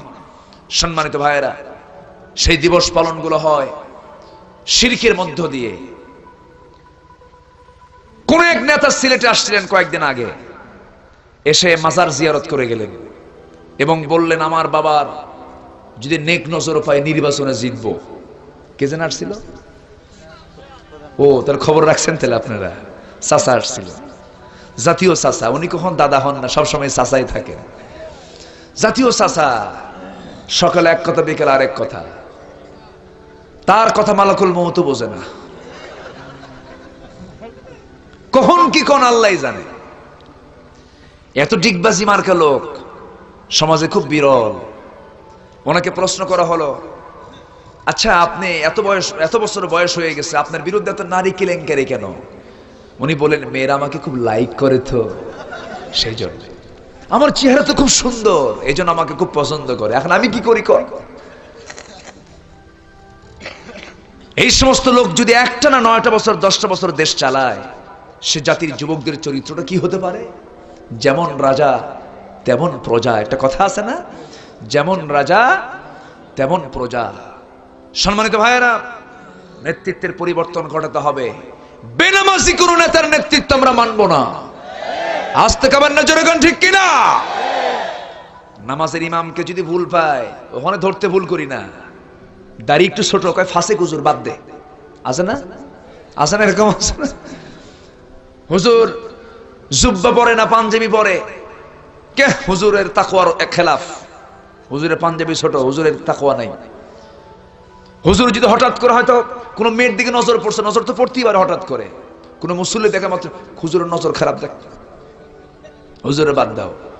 একটা হুজুরের আমরা এত কিছু দেখি, নামাজের নেতৃত্ব মানতে গিয়ে যদি আমরা ইমামকে যদি দুর্বীক্ষণ অনুবীক্ষণ যন্ত্র দিয়ে যদি তার সমস্ত গতিবিধি লক্ষ্য রাখি, সমাজ যারা চালাবেন, সমাজপতি যারা হবেন, সমাজের নেতৃত্ব যারা দিবেন, সমাজের ইমাম যারা হবেন, তাদেরকেও তদারকি করার অধিকার জনগণের আছে না নাই? আসতে বলবেন না, আছে না নাই? মদের বোতল নিয়ে কোন নেতা ধরা পড়লে মদের বোতল দিয়ে পিটায় মারতে হবে ওরে, ঠিক কিনা? আজকে সমাজ কোথায়? সম্মানিত বন্ধুগণ, আজকে আধুনিক কায়দায় শিরকের কাজগুলো চলছে। মুসলমান সেজদা দেবে কাকে? আজ থেকে মানে সেজদা দেবে কাকে? আমার বন্ধুগণ, শিরকের কাজ করা যাবে না, মুনাফিকতা আনা যাবে না, বেদাতির কোনো কাজে যাওয়া যাবে না। যেটা সাহাবা কেরাম করেন না আমরা তা করতে যাব কেন? যেটা আল্লাহর নবীরা করেন নাই সেটা আমরা করতে যাব কেন? বেদাতের সঙ্গে ইসলামের কোনো সম্পর্ক নাই।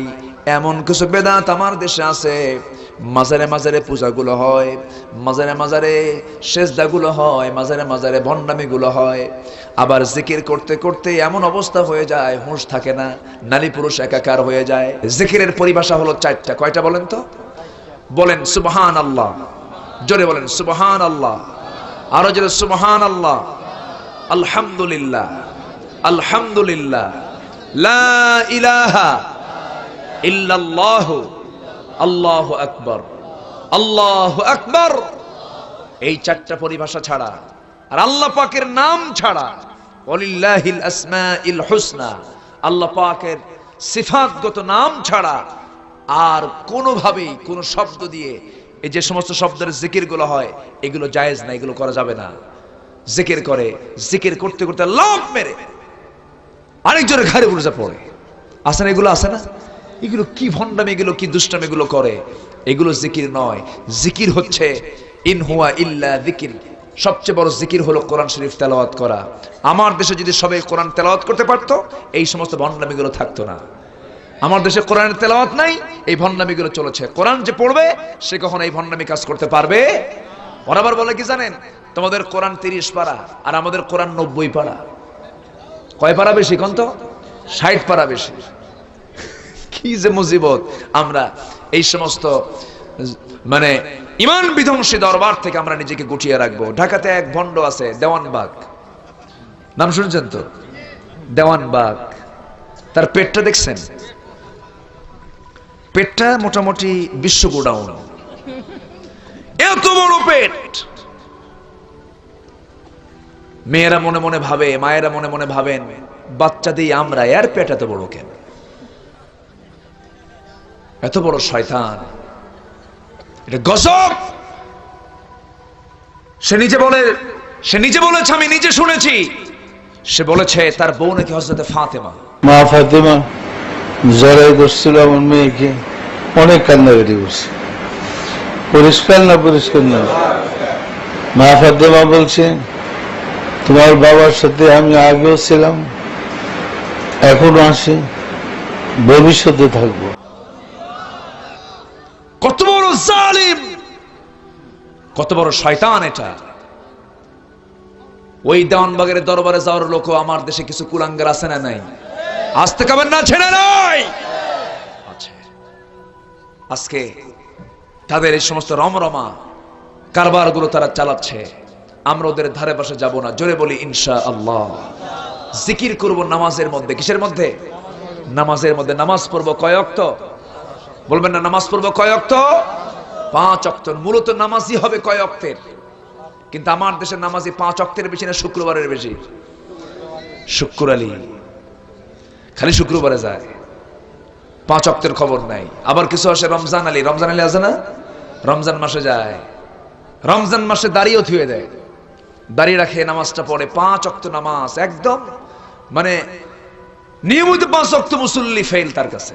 ঈদের দিন যখন আসে তখন দাড়িটাও সফান সফা একদম ক্লিয়ার করে, ঈদের দিন কি দাড়ি রাখা যাবে? আমি তো চাচা হয়ে যাব, আমি তো ভাই। কি কথা কি বুঝলেন? ঈদের দিন মাথার চুলের মোষের মোশান। এখন তো দেখেন না ছেলেদের মাথার চুলগুলো, দেখেন না কাক ঠোকানি, কাউয়া মার্কা, এত বিশ্রী লাগে, এত বিশ্রী। রুচি যে কই গেছে আল্লাহ জানে। আল্লাহ চুল এগুলো দিয়ে ভুল করছে না?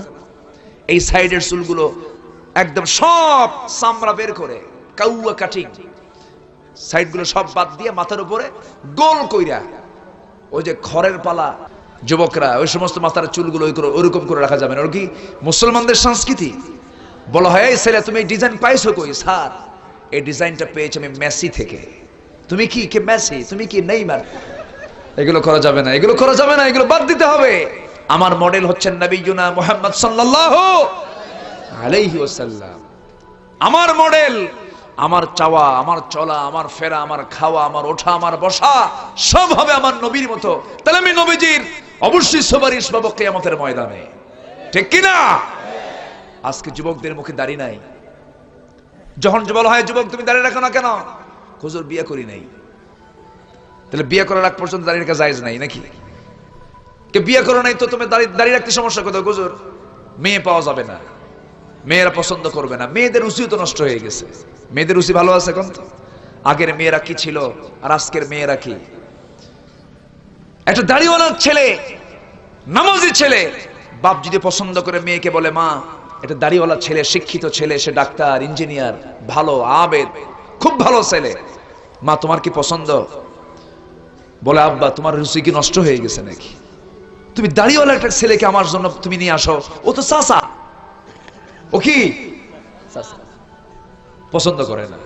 আর আমার নবী যুগের সাহাবীরা কি ছিলেন? এক মহিলা সাহাবী নবীর সামনে এসে বলে, হুজুর আমার কি বিয়ে হবে না? রাসূল বলেন, বিয়ে হবে না মানে? অবশ্যই তোমার বিয়ে হবে, অবশ্যই বিয়ে হবে। হুজুর যিনি আমার স্বামী হবেন আমি তার মধ্যে 4টা গুণ দেখতে চাই। রাসূল বললেন, কি কি গুণ বলো তো? যিনি আমার স্বামী হবেন অবশ্যই তাকে 5 ওয়াক্ত নামাজ বা জামাতের সঙ্গে পড়তে হবে। জোরে কোন সুবহানাল্লাহ। আল্লাহর কসম করে বলি, কোন বেনামাজি কোন নারীকে শান্তি দিতে পারবে না। কোন চরিত্রহীন বেনামাজি আল্লাহর হুকুম মানে না, ওই সমস্ত লোকের দ্বারা একটা নারী কখনো সুখী হতে পারে না। চরিত্র তৈরি হবে নামাজ দিয়ে। চরিত্র তৈরি হবে কি হয়? কি দিয়ে? নামাজ দিয়ে। আমার মা, ওই যুগের নারীরা কি ছিলেন? 5 ওয়াক্ত নামাজ পড়তে হবে আমার স্বামীর, যিনি আমার স্বামী হবেন। শুধু 5 ওয়াক্ত নামাজ পড়লেই চলবে না, সারা রাত তাকে তাহাজ্জুদ নামাজও, নফল নামাজও পড়তে হবে দাঁড়িয়ে দাঁড়িয়ে। নাম্বার 2 হলো রমজান মাসে রোজা রাখতে হবে। রমজান মাসে শুধু রোজা রাখলেই হবে না, সারা বছর নফল রোজা তাকে সারা বছর রাখতে হবে। নাম্বার 3, রাত্রে যদি নামাজ না পড়তে পারেন নফল নামাজ, কোরআন শরীফ বসে বসে তেলাওয়াত করে করে গোটা রাত পারে দিতে হবে। আমার নবীর শর্তগুলো শুনলেন আর মুসকে মুসকে হাসেন, হারে দিনের বেলা রোজা, রাতের বেলা নামাজ, বইয়ের হক আদায় হবে কখন? এটা তো বেশি বাড়াবাড়ি হয়ে গেল। আমার নবীজি কিচ্ছু বললেন না, আবেগী মহিলার আবেগপূর্ণ কথা শুনলেন, মুসকে মুসকে হাসি মারলেন। এমন একটা প্রস্তাব দিচ্ছেন সাহাবীদের মাঝে। একজন সাহাবী প্রথম কাতার থেকে দাঁড়িয়ে মুসকে হাসি মেরে বলছেন, হুজুর আপনি যে প্রস্তাব দিয়েছেন যে মেয়ের ব্যাপারে, সেই মেয়েকে বিয়ের প্রস্তাবে আমি সম্মতি হলাম। মেয়েকে বিয়ের প্রস্তাব আমি নিজে দিয়ে দিলাম, আমি সকল শর্ত পূরণ করে মেয়েটাকে বিয়ে করতে চাই। বিয়ে হয়ে গেল। বিয়ে হয়ে যাওয়ার 6 মাসের মাথায় 4টা শর্ত: 5 ওয়াক্ত নামাজ জামাতে, সারা রাত নফল নামাজ, কোরআন শরীফ তেলাওয়াত, রমজান মাসে রোজা, সারা বছর নফল রোজা। এই শর্তের ভিত্তিতে বিয়ে হয়ে গেল। 6 মাসের মাথায় ওই মহিলা নবীর সামনে দাঁড়িয়ে বলছেন, হুজুর বিয়ে তো দিলেন, কিন্তু আমার স্বামীর কোন শর্ত, একটা শর্ত আমার স্বামী পূরণ করে নাই। রাসূল বললেন, শোনো মহিলা, তুমি কার বিরুদ্ধে নালিশ করতে আসছো? হুজুর আমার স্বামীর বিরুদ্ধে নালিশ করতে আসছি। স্বামীর বিরুদ্ধে যদি নালিশ করতে আসো, তোমার স্বামী হতে পারে কিন্তু সে তোমার সাহাবী। তোমার এক পক্ষের কথায় আমি তোমার স্বামীর ব্যাপারে কোনো মন্তব্য বক্তব্য করব না, তোমার স্বামীকে আমার সামনে নিয়ে আসো। নিয়ে আসা হলো। বিচার করার নিয়ম হলো শুনতে হবে এক পক্ষের কথা না দুই পক্ষের কথা। আসতে বলবেন না, এক পক্ষ না দুই পক্ষ। আমার দেশে শুনে কয় পক্ষ? হ্যাঁ, কোনো পক্ষই লাগে না, অটো রায়, হঠাৎ করে রায়, কি ঠিক কিনা? যা মনে আসে তাই হয়ে যায়। আবার যারা রায় দেন তারা আবার আসামি হয়ে যান। এই মৌলভীবাজারের একজন কৃতি সন্তান, আমরা আমাদের দেশে অন্য ধর্মের লোককে আমরা প্রাধান্য দিয়েছি। এস.কে. সিনহা ছিলেন সাবেক প্রধান বিচারপতি, তিনি রায় দিয়েছেন, সবগুলো রায় দিলেন। কি রায় দিলেন? আবার তিনি নিজে আসামি হয়ে গেলেন। আবার মানসিক রোগী, পাগল, কি ঠিক কিনা? পাগল। আমার বন্ধুগণ, কথায় কথা বলে, কথার তো কোনো খুঁজে পাওয়া যাবে না, কারণ কথার কোন দিকে কোন লাইনে কত কথা চলে যায়। আসুন আমরা আবার লাইনের দিকে চলে আসি। আমাদের কাজ, আল্লাহ পাক এখানে 4টা কাজ করতে বলেছেন। কয়টা কাজ? 4টা কাজ করতে বলেছেন। 1 নাম্বার হলো সৎ কাজের আদেশ দেব, সৎ কাজের বাধা প্রদান করব। নাম্বার 2 হলো নামাজ আদায় করব, নামাজ কায়েমও করব। জোরে বলি ইনশাআল্লাহ। নামাজ কায়েমের আন্দোলন করতে বলেছেন কে? আসতে বলবেন না কে? একা একা না সবাই মিলে? সবাই মিলে। আমার বন্ধুগণ, এইদিকে ওই মহিলা সাহাবী নবীর সামনে দাঁড়িয়ে বলছেন, হুজুর আমার স্বামী কোনো শর্ত পূরণ করে নাই। তার স্বামীকে নিয়ে আসা হলো। রাসূল বলছেন, সাহাবী তোমার স্ত্রী তোমার বিরুদ্ধে নালিশ করেছে, তুমি নাকি নামাজ ঠিক মতো পড়ো নাই জামাতে। সাহাবী মুস্কি মুস্কি হাসি মেরে বলে, হুজুর আমার স্ত্রী যা এতক্ষণ ধরে কথা বলেছে সম্পূর্ণ ভিত্তিহীন কথা বলেছে, না বুঝে কথা বলেছে, সে বোঝে নাই, তার ইলম কালাম অতটুকু নাই। আমি 4টা কাজের কোনো কাজ আমি বাদ দেই নাই, সব কাজ আমি পুঙ্খানুপুঙ্খ আদায় করেছি। বউ কয় একটা, স্বামী কয় আরেকটা। একটু ভুল বোঝাবুঝি হয়, একটু অভিমান হয়, রাগারাগি হয়। কিন্তু আমাদের দেশে আবার রাগের মাত্রা খুব বেশি হয়ে যায়, আবার বেশি কথা কয়ে ফেলে দেয়। রাগের ঠেলায় স্বামীর হাতে তো একটা, মুখে কিন্তু একটা তো বুলি আছেই, তালাকের একটা ভাবসাব, বোঝেন না, খুব মশান নিয়ে থাকে। এই বেশি কথা বলবি না, কিন্তু সাইজ করে দেব, আসেন এরকম আছে না? এগুলো করে, এগুলো করা যাবে না, এগুলো আবার ঠিক না। গন্ডগোল হতে পারে, কিন্তু নিয়ন্ত্রণহীন জীবন গড়া যাবে না। আমার বন্ধুগণ, এবার কি হলো? স্বামী বলতেছে এক কথা, স্ত্রী বলছেন এক কথা। স্বামী বলেন, হুজুর আমার স্ত্রী বোঝে নাই, আমি 4টি কাজের কোনো কাজ বাদ দেই নাই। তবে আমার স্ত্রীকে আপনি জিজ্ঞাসা করুন, আমি 5 ওয়াক্ত নামাজ জামাতে না পড়তে পারলেও আমি কি ফজর নামাজ, ঈশার নামাজ কি বাড়িতে পড়েছি না মসজিদে পড়েছি? স্ত্রী বলে, হুজুর আমার স্বামী ফজর নামাজ, ঈশার নামাজ কোনোদিন বাড়িতে পড়ে নাই, 5 ওয়াক্ত না পড়লে 2 ওয়াক্ত নামাজ মসজিদে পড়েছে। এবার সাহাবী বলছেন, হুজুর আপনার বর্ণিত হাদিস, যদি কোনো বান্দা ফজর নামাজ এবং ঈশার নামাজ যদি জামাতে আদায় করতে পারে, আল্লাহ রাব্বুল আলামিন গোটা রাত নফল নামাজের সওয়াব আল্লাহ পাক তার আমলনামায় দিয়ে দেন। একটু আস্তে কোন সুবহানাল্লাহ। সবাই কি নামাজ পড়বো? নামাজ হবে কার খুশির জন্য? নামাজটা কার হক? নামাজটা কার হক? আল্লাহর হক বান্দার উপরে নামাজ, আর বান্দার হক আল্লাহর উপরে। আল্লাহ তাকে মাফ করে দিয়ে জান্নাত দিয়ে দিবেন। আমরা কি জান্নাত পেতে চাই না? জান্নাতের চাবি কি? জান্নাতের চাবিটা কি? নামাজ। শিরিক মুক্ত নামাজ। কি মুক্ত? শিরিক মুক্ত। শিরিক মুক্ত নামাজ হতে হবে। শিরিক করলাম, নামাজ পড়লাম, ওই নামাজ আল্লাহর দরবারে মঞ্জুর হবে না। আমার বন্ধুগণ, নাম্বার 2 বলা হলো, হুজুর সে তো রোজা রাখে নাই। সাহাবী বলতেছেন, হুজুর রমজান মাসে রোজা আমি বাদ দেই নাই, তবে নফল রোজা রাখি নাই। তবে রমজান পরবর্তী শাওয়াল চাঁদের যে 6টা রোজা আমি আপনি রাখতে বলেছেন তা আমি রেখেছি। আপনার বর্ণিত হাদিস, যদি কোনো বান্দা শাওয়াল চাঁদের 6টা নফল রোজা রাখতে পারে, আল্লাহ রাব্বুল আলামিন ওই বান্দার আমলনামায় গোটা বছর রোজা রাখলে যে সওয়াব, তার সমান পরিমাণ সওয়াব আল্লাহ পাক তার আমলনামায় দিয়ে দেন। হুজুর আমার সারা বছর ধরে নফল রোজা রাখার কি দরকার? সারা রাত ধরে নামাজ পড়ার কি দরকার? দেখছেন কি চালাকিগুলো হচ্ছে। মহিলা মুস্কি মুস্কি হাসে, সাহাবীও মুস্কি মুস্কি হাসে, রাসূলও মুস্কি মুস্কি হাসেন। তোমার তো এই চালাকি তোমার বউ বোঝে নাই। আমার বন্ধুগণ, নাম্বার 3 হলো, সে কি করেছে? রাতের বেলা কোরআন শরীফ তেলাওয়াত করে নাই। এবার তিনি বলছেন, হুজুর এমন কোন রাত নাই যে রাতে একই বিছানায় ঘুমাই নাই, সব রাতে একই বিছানায় ঘুমিয়ে পড়েছি। যখন ঘুমাইতে গেছি ওর চুলটা আমার মাথার নিচে রেখে, ওর চুলের উপরে মাথা রেখে আমি ঘুমিয়ে পড়েছি। দুজন মিলে যখন ঘুমাতে গেছি আমি তেলাওয়াত করেছি সূরা ইখলাস 3টি বার। আমি তাকে নিজে পড়েছি এবং তাকে শুনিয়েও দিয়েছি। যদি কোনো বান্দা সূরা ইখলাস 3টি বার পড়তে পারে, সূরা ইখলাস হলো গোটা কোরআন শরীফের 3 ভাগের 1 ভাগ। 3 ভাগের 1 ভাগ মানে এক তৃতীয়াংশ। যদি কোনো বান্দা যদি একটা বার সূরা ইখলাস পড়ে 10 পারার কোরআন খতমের সওয়াব, আর যদি বান্দা 3 বার পড়তে পারে গোটা কোরআন শরীফ খতমের সওয়াব আল্লাহ পাক তার আমলনামায় দিয়ে দেন। হুজুর আমার গোটা রাত ধরে কোরআন শরীফ তেলাওয়াত করার কি দরকার? নবীজি মুস্কি মুস্কি হাসতেছেন, সাহাবীও হাসেন, এরপরে মহিলাও হাসতেছেন। রাসূল বলছেন, মহিলা তোমার স্বামীর বিরুদ্ধে আর কোনো নালিশ আছে নাকি? হুজুর নালিশ তো নাই, কিন্তু ও যে চালাক তাকে আমি বুঝছি নাকি। রাসূল দুজনকে সন্তুষ্ট চিত্তে বাড়ির দিকে বিদায় করে দিলেন। আমার নবীজি এমন করে করে সুন্দর সুন্দর সুন্দর পরিবেশ গড়ে তুলেছেন, সুন্দর মানুষ গড়ে তুলেছেন নামাজের মধ্য দিয়া, ইবাদতের মধ্য দিয়া। আমার বন্ধুগণ, আমরা দুনিয়া থেকে বিদায় হতে চাই বেঈমান হয়ে না ইমানদার হয়ে? আসতে বলবেন না কি হয়ে? বলেন কি হয়ে? ইমানদার হয়ে যদি মরতে চাই নামাজ আগে সবার আগে পড়তে হবে। প্রকৃত ইমানদার তো সেই যখন তার কানে আজানের শব্দ চলে আসে, আজান শোনার সঙ্গে সঙ্গে সে অস্থির হয়ে যায়। আমি কখন আল্লাহকে খুশি করার জন্য আল্লাহর প্রেমে পাগল হয়ে মসজিদ পানে চলে যাব, নামাজে কখন দাঁড়িয়ে যাব। সেই ব্যক্তিকে আল্লাহ রাব্বুল আলামিন আরশের ছায়ার নিচে স্থান দিয়ে দিবেন। যে বান্দার দিলটা সর্বক্ষণ লটকানো থাকে মসজিদের সাথে, মানে এক আজান শোনার পর নামাজে দাঁড়ায়, আবার নামাজ থেকে বের হওয়ার পর সে অপেক্ষায় থেকে আরেকটা আজান আমি কখন শুনতে পাবো, এমন জাতীয় তামান্না, এমন জাতীয় চিন্তা ফিকির যার দিলের মধ্যে জাগ্রত হবে, ওই বান্দা কখনো জাহান্নামে যাবে না।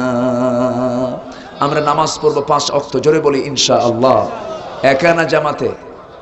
একা না জামাতে? মনোযোগে না অমনোযোগে? বুঝে না না বুঝে? জেনে না না জেনে? জেনে বুঝে নামাজ পড়তে হবে। অনেকে নামাজ পড়েন দোকানের হিসাবও করেন, ওই লোকের মতো হওয়া যাবে না। এক লোক মসজিদে নামাজ পড়তে গেছে, ইমাম সাহেব আসরের 4 রাকাত নামাজ 3 রাকাত পড়ছে, কেউ লোকমা দেয়নি। এক মুসল্লি এসে বলে, হুজুর নামাজ তো 4 রাকাত হয়নি, 3 রাকাত হয়েছে। বেটা তুমি এখন কাও কেন, লোকমা দিতে পারো না? হুজুর লোকমা দিলাম না। তুমি কেমনে বুঝলে যে নামাজ 3 রাকাত হয়েছে?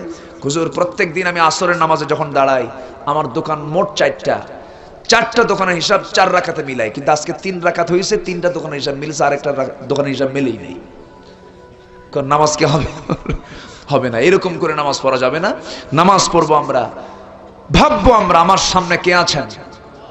আসতে কবে না, আমার সামনে কে আছেন? আল্লাহ আছেন। এই নামাজ আমাকে আপনাকে পড়তে হবে। নামাজ ছেড়ে দেওয়া যাবে না, নামাজকে বর্জন করা যাবে না। সবার বাড়িতে বউ বাচ্চা আছে, মেয়েরা আছে, স্ত্রী পরিবার পরিজন আছে, তাদেরকে পর্দার ব্যাপারে তাকিদ দিতে হবে। আমার দেশে আজকে পর্দার কোনো গন্ধ আছে নাকি? আর যতটুকুন পর্দায় থাকার জন্য বোরকাগুলো পড়া হয়, অধিকাংশ বোরকার মধ্যে সমস্যা আছে না নাই? আসতে কবেন না আছে না নাই? বোরকা যেগুলো পড়া দরকার সেই সমস্ত বোরকা পড়তে বলে এই সমস্ত বোরকা হলো বুড়ির বোরকা। দেখেন তো বোরকার মধ্যে বলে বুড়ি বলে আছে কত। এই সমস্ত বোরকা হলো বুড়ি মানুষ পড়বে। এই বোরকা আমরা পড়তে যাব কেন? আমার মা বুড়ি আর যুবতীর জন্য বোরকার কি ডিফারেন্স? এমন করে তো আপনার বোরকা পড়া যাবে না। বোরকা পড়তে হবে কার খুশির জন্য? আসতে বলবেন না, কার খুশির জন্য? আপনার সৌন্দর্য, আপনার রূপ লাবণ্য, আপনার শরীরের কালার অন্য কোনো পরপুরুষের চোখে যেন না পড়ে, এই জন্য আপনাকে ঢাকতে বলেছেন কে? আসতে বলবেন না, কে ঢাকতে বলেছেন? কিন্তু আমার মায়েরা আজকে বোঝে না। মারা বোঝেন যত খুলবো আমাদের মর্যাদা বুঝি বাড়বে না, যত খুলবেন আপনি, যত উলঙ্গ হবেন আপনি, আপনার সম্মান, আপনার কদর, আপনার দাম আরো কমে যাবে। আমার মা আপনার সম্পদ, আপনার দেহের সৌন্দর্য আল্লাহ রাব্বুল আলামিন দিয়েছেন, আপনি সব ডিসপ্লে করবেন স্বামীর সামনে, কিন্তু স্বামীর সামনে সৌন্দর্য প্রকাশ করে না, বয়ফ্রেন্ডের সামনে সৌন্দর্য প্রকাশ করে। আছে না? আছে না এরকম? আছে। চলে যায় স্বামীকে ছেড়ে ভ্যালেন্টাইন ডেতে, ওই ছাত্র জীবনের বয়ফ্রেন্ডের কাছে যায়, স্বামীকে বলে শোনো আজকে আমি একটু যাচ্ছি জরুরি কাজে। কোথায়? আমার বয়ফ্রেন্ডের কাছে। আবার স্বামী কয় ঠিক আছে তুমি যাও, আমি একটু গার্লফ্রেন্ডের কাছে যাচ্ছি। মানে কুত্তার চেয়েও জঘন্য। আছে না নাই? কোনটা আছে না নাই? আছে। স্ত্রী খোঁজে বয়ফ্রেন্ডকে আর স্বামী খোঁজে গার্লফ্রেন্ডকে। আল্লাহর কসম শান্তি হবে না। আসতে কোন কেন? শান্তি হবে। স্বামী স্ত্রী বৈধ সম্পর্কের যে স্বর্গীয় প্রশান্তি, এই প্রশান্তি জেনার ভিতরে কখনো থাকতে পারে না। আল্লাহ পাক জেনা থেকে জাতিকে হেফাজত করুন। জোরে বলি আল্লাহুম্মা আমিন। আরো জোরে আল্লাহুম্মা আমিন। সিনেমা নাটকগুলো অশ্লীল, এত জঘন্য সিনেমা নাটকগুলো। আমেরিকা, পশ্চিমা ইহুদি খ্রিস্টানদের ষড়যন্ত্র হলো মুসলমানদের ঈমান ধ্বংস করার জন্য। মুসলমানদের ভিতরে উলঙ্গপনা ছড়িয়ে দাও, তাদের ভিতরে নারীকে লেলিয়ে দাও, নারীকে উলঙ্গ করে দাও। ভারতের বলিউড দিয়েছে সাবকন্টিনেন্টকে ধ্বংস করার জন্য, এবং সেই বলিউডের যারা অধিকাংশ অভিনেতাগুলো তারা মুসলমান নামের কলঙ্ক, মুসলিম নামধারী ঈমান বিধ্বংসী গুলো, শয়তান। এগুলো নাম রেখেছে মুসলমান, কিন্তু সে গরুর পূজা করে। বউ হিন্দু, কে কার বউ নিয়ে কে কোন দিক দিয়ে ঘোরে, তাদের ভিতরে কোনো দ্বীন ইসলামের কোনো গন্ধ নাই। আবার সেই সমস্ত সেলিব্রিটি তারা মনে করে, কিছু কিছু লোক আছে তাদের খুব ভক্ত, তুমি কে, তুমি কার মডেল? আমি শাহরুখ খান। ওটা শাহরুখ না, ওটা শয়তান, ঠিক কিনা? লম্পট, চরিত্র বিধ্বংসী কামান এগুলো। সম্মানিত ভাইয়েরা, ওগুলো আমার মডেল হবে না। মডেল হবেন নবীজুনা মুহাম্মদ সাল্লাল্লাহু আলাইহি ওয়াসাল্লাম। চরিত্র নষ্ট করার জন্য এগুলোকে চালু করা হয়েছে। নাটক সিনেমাগুলো, দেশের নাটক সিনেমাগুলো মানুষ আর দেখি না, সব দেখে কোন দেশের? বলেন কোন দেশের? আমরা ভারতীয় না বাংলাদেশি? তো বাংলাদেশি পণ্য আমরা দেখি, তাও তো হয়। বাংলাদেশি না দেখে সব ভারতের হয়ে গেছে নাটক, সিরিয়াল। এবং সে সিরিয়ালগুলো শেষ হয় না। একটা সিরিয়াল হয়ে গেলে পরে সেটা আবার শেষ রাত্রে 3টার দিকে দেয়। যারা দেখে না 3টার দিকে উঠে তাহাজ্জুদের হালতে সেটা দেখে। আসে না এগুলো? আসে না? কি নেশা! এই নেশাগুলো শেষ করে দিচ্ছে নারী সমাজগুলোকে। এবং সেই প্র্যাকটিসগুলো করছে আবার বাস্তবতায় এসে। শাশুড়ির সঙ্গে বেটার বইয়ের গন্ডগোল কেমনে করতে হবে স্টার জলসায় শিখে, ওগুলো শিখে সমাজ এগুলো বাস্তবায়ন করে। শেষ হয়ে গেল। ছোট ছোট বাচ্চারা আছে না, বাচ্চারা, এই বাচ্চাগুলো নষ্ট করার জন্য এদের জন্য দিয়েছে কার্টুন। সে কার্টুনগুলো দেখে সারাদিন ধরে চোখ নষ্ট, শরীর নষ্ট, বাচ্চাদের কোমল হৃদয়গুলো নষ্ট হয়ে যাচ্ছে। সেই নাটকগুলো, কার্টুনগুলো দেখে মোটু পাতলু, নাট বল্টু, এই সমস্ত জিনিসগুলো দেখে দেখে সব শেষ করে দিচ্ছে। এগুলো দেখবো না আমরা, এগুলোর ধারে পাশে আমরা সন্তানদেরকে নিয়ে যাব না। আল্লাহ পাক বোঝার তৌফিক দান করুন। জোরে বলি আল্লাহুম্মা আমিন। আরো জোরে আল্লাহুম্মা আমিন। নামাজ আমরা কেউ ছেড়ে দেব না, মনে থাকবে সবার। মেয়েদেরকে, স্ত্রীদেরকে পর্দার বিপদে, বোরকার ব্যাপারে আমরা তাকিদ দেব। একজন নারী 4 জন পুরুষকে জাহান্নামে নিয়ে যাবে। কয়জন? আসতে বলবেন না। কয়জন? স্বামীকে নিয়ে যাবে, বড় ছেলেকে নিয়ে যাবে। স্বামী, বড় ছেলে, বড় ভাই, বাবা। কয়জন হলো? বাবা আক্রান্ত হয়ে পড়বে কিয়ামতের দিন সন্তান কর্তৃক, মেয়ে সন্তান কর্তৃক। ভাই আক্রান্ত হবে বোনদের দ্বারা। এই যে আক্রান্তগুলো হবে, সেই দিনগুলো সবার সামনে আসবে। সেজন্য আমি মাদেরকে, ভাইদেরকে বলবো, প্রত্যেক মা বোনদের গায়ে তুলে দিতে হবে টাইট বোরকা না ঢিলা বোরকা? বলেন বলেন, টাইট না ঢিলা? ঢিলা বোরকা তুলে দিতে হবে। মাদেরকে পর্দার ব্যাপারে তাকিদ দিতে হবে। আল্লাহ পাক মাদেরকে বোঝার তৌফিক দান করুন। জোরে বলি আল্লাহুম্মা আমিন।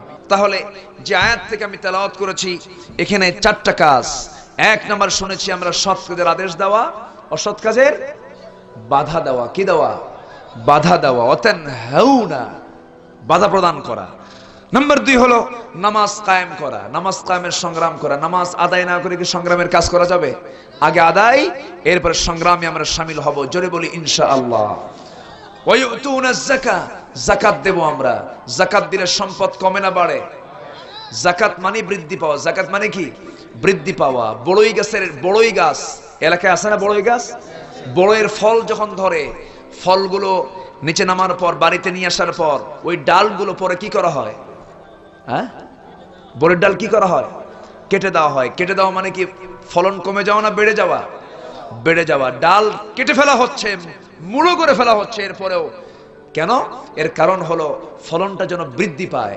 তো যাকাত যদিও মনে হচ্ছে 1 কোটি টাকায় 2.5 লক্ষ টাকা চলে গেল, আমার টাকা কমে গেল, না, সম্পদ আরো বাড়তে থাকবে। জোরে করুন সুবহানাল্লাহ। যাকাত দেব সুন্নত মনে করে না ফরজ মনে করে? ফরজ মনে করে। এবং যাকাত ভিত্তিক অর্থনীতি চালু করার জন্য আমাকে সংঘবদ্ধ হয়ে কাজ করতে হবে। দল করতে হবে কার? আসতে বল, দল করতে হবে কার? আমি কার গোলাম? আমাকে দল করতে হবে কার? আল্লাহ পাকের। এরপর নাম্বার 4 হলো ওয়ায়ুতিউন আল্লাহ ওয়া রাসূলা। জীবনের সকল জায়গায় আনুগত্য শুধু 2 জায়গায় হবে, আল্লাহ এবং রাসূলের। এছাড়া আর কারো আনুগত্য করা যাবে না, কোনো ব্যক্তি পূজা করা যাবে না। আল্লাহ এবং রাসূলের যদি আনুগত্য কারো জীবনে চলে আসে আর তার কিছুই লাগবে না। আল্লাহ পাক যা অর্ডার করেছেন সেই অর্ডার হুবহু ফলো করতে হবে, যেমনটি করে ফলো করেছেন সাহাবায়ে কেরাম। আমার নবীজি মক্কা থেকে মদিনায় রওনা দিলেন। সাহাবায়ে কেরামকে বললেন, হুজুর আপনার বউ বাচ্চা নিয়ে আপনি যান, আমরা যাব না। তা কি বলেছেন? বলেননি। রাসূল চলে গেলেন। সাহাবীরা বললেন, হুজুর আপনিও যাচ্ছেন, আমরা সব ছেড়ে দিলাম, খেজুরের পাকা বাগান ছাড়লাম, ব্যবসা বাণিজ্য ছাড়লাম, সবকিছু ছেড়ে আমরাও রওনা দিলাম আপনার সাথে। আল্লাহু আকবার। ওয়ায়ুতিউন আল্লাহ ওয়া রাসূলা। চলে গেলেন মদিনায়। মদিনায় যাওয়ার পর 1 বছর যেতে না যেতেই আবু জেহেল হিংস্র হায়নার মতো হয়ে গেছে, মুহাম্মদকে মেরে ফেলতে হবে, চলো আমরা মদিনা যেই তাকে অ্যাটাক করব। বাস অ্যাটাকের মানসিকতা নিয়ে বের হলো, রাসূলকে দুনিয়া থেকে বিদায় করে দেবে এই প্ল্যান নিয়ে।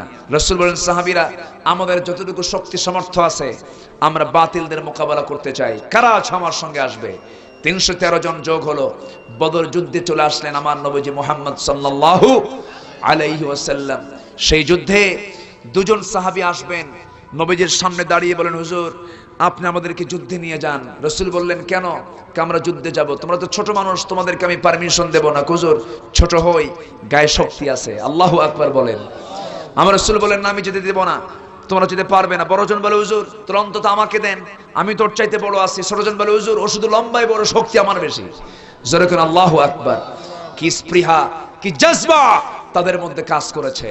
আমার রাসূল মুস্কি হাসি মেরে বলেন, ঠিক আছে তোমরা 2 জন শুরু করে দাও, 2 জন লড়াই শুরু করো। 2 জন লড়াই শুরু করেন। আফরার ছেড়ে দেয়, মদিনার আফরার ছেড়ে দেয়। 2 জন লড়াই শুরু করে দিয়ে বড়জন ছোটজনকে নিচে ফেলে দিল। ছোটজন নিচে পড়ে বড় ভাইকে ডাক দিয়ে বলা হয়, রে তুমি আমার চেয়ে বয়সে বড়, শক্তির দিক থেকে তুমি বড়, লম্বার দিক থেকে বড়, আমি তোমার সঙ্গে পারবো না, এটাই স্বাভাবিক। কিন্তু তুমি কি চাও তুমি একা যুদ্ধে যাবে? আমি কি যুদ্ধে যেতে চাই না, আমার কি মন চাই না তুমি একা একা, তুমি আমার সঙ্গে খেলো, আমার সঙ্গে ঘুমাও, তুমি আজকে একা একা তুমি কেন যেতে চাও? তোমার গায়ের শক্তি কমায় দাও। বড় ভাই গায়ের শক্তি কমায় দেওয়ার সঙ্গে সঙ্গে লাফ মেরে ছোট ভাই বড় ভাইয়ের বুকের উপরে বসে বলে, হুজুর ওকে আমি হারায় দিছি। নবীজি মুস্কি মুস্কি হাসি মেরে ছোট্ট 2টা বাচ্চাকে কোলের মধ্যে নিয়ে আল্লাহর দরবারে দোয়া করে বলছেন, আল্লাহ তাআলা এই ছোট্ট বাচ্চার 2 জনের নেক মাকসুদকে তুমি আল্লাহ দয়া করে মঞ্জুর করে নাও। যুদ্ধের সময় ঝাঁপিয়ে পড়লেন, যুদ্ধ শুরু হয়ে গেল। বদর যুদ্ধে এমন একটা যুদ্ধ, সেই যুদ্ধে কোনো কাফের, ম্যাক্সিমাম সমস্ত কাফের গুলো দুনিয়া থেকে বিদায় হয়ে গেছে, শুধু আবু লাহাব ছিল। কে ছিল? আবু লাহাব যুদ্ধে ভয় আসেই নাই। এছাড়া উতবা, শাইবা, মুগিরা, ওয়ালিদ, সমস্ত কাফের কাট্টা কাফের সব দুনিয়া থেকে বিদায় নিয়েছে বদরের প্রান্তরে। মুসলমানদের সঙ্গে যখন লড়াই শুরু হয়ে গেল, সব যখন দুনিয়া থেকে বিদায় হয়ে গেছে, কাফেরদের ভিতরে 70 জন দুনিয়া থেকে বিদায় হয়ে গেছে, মুসলমানদের বিজয় নিশ্চিত হয়ে গেছে।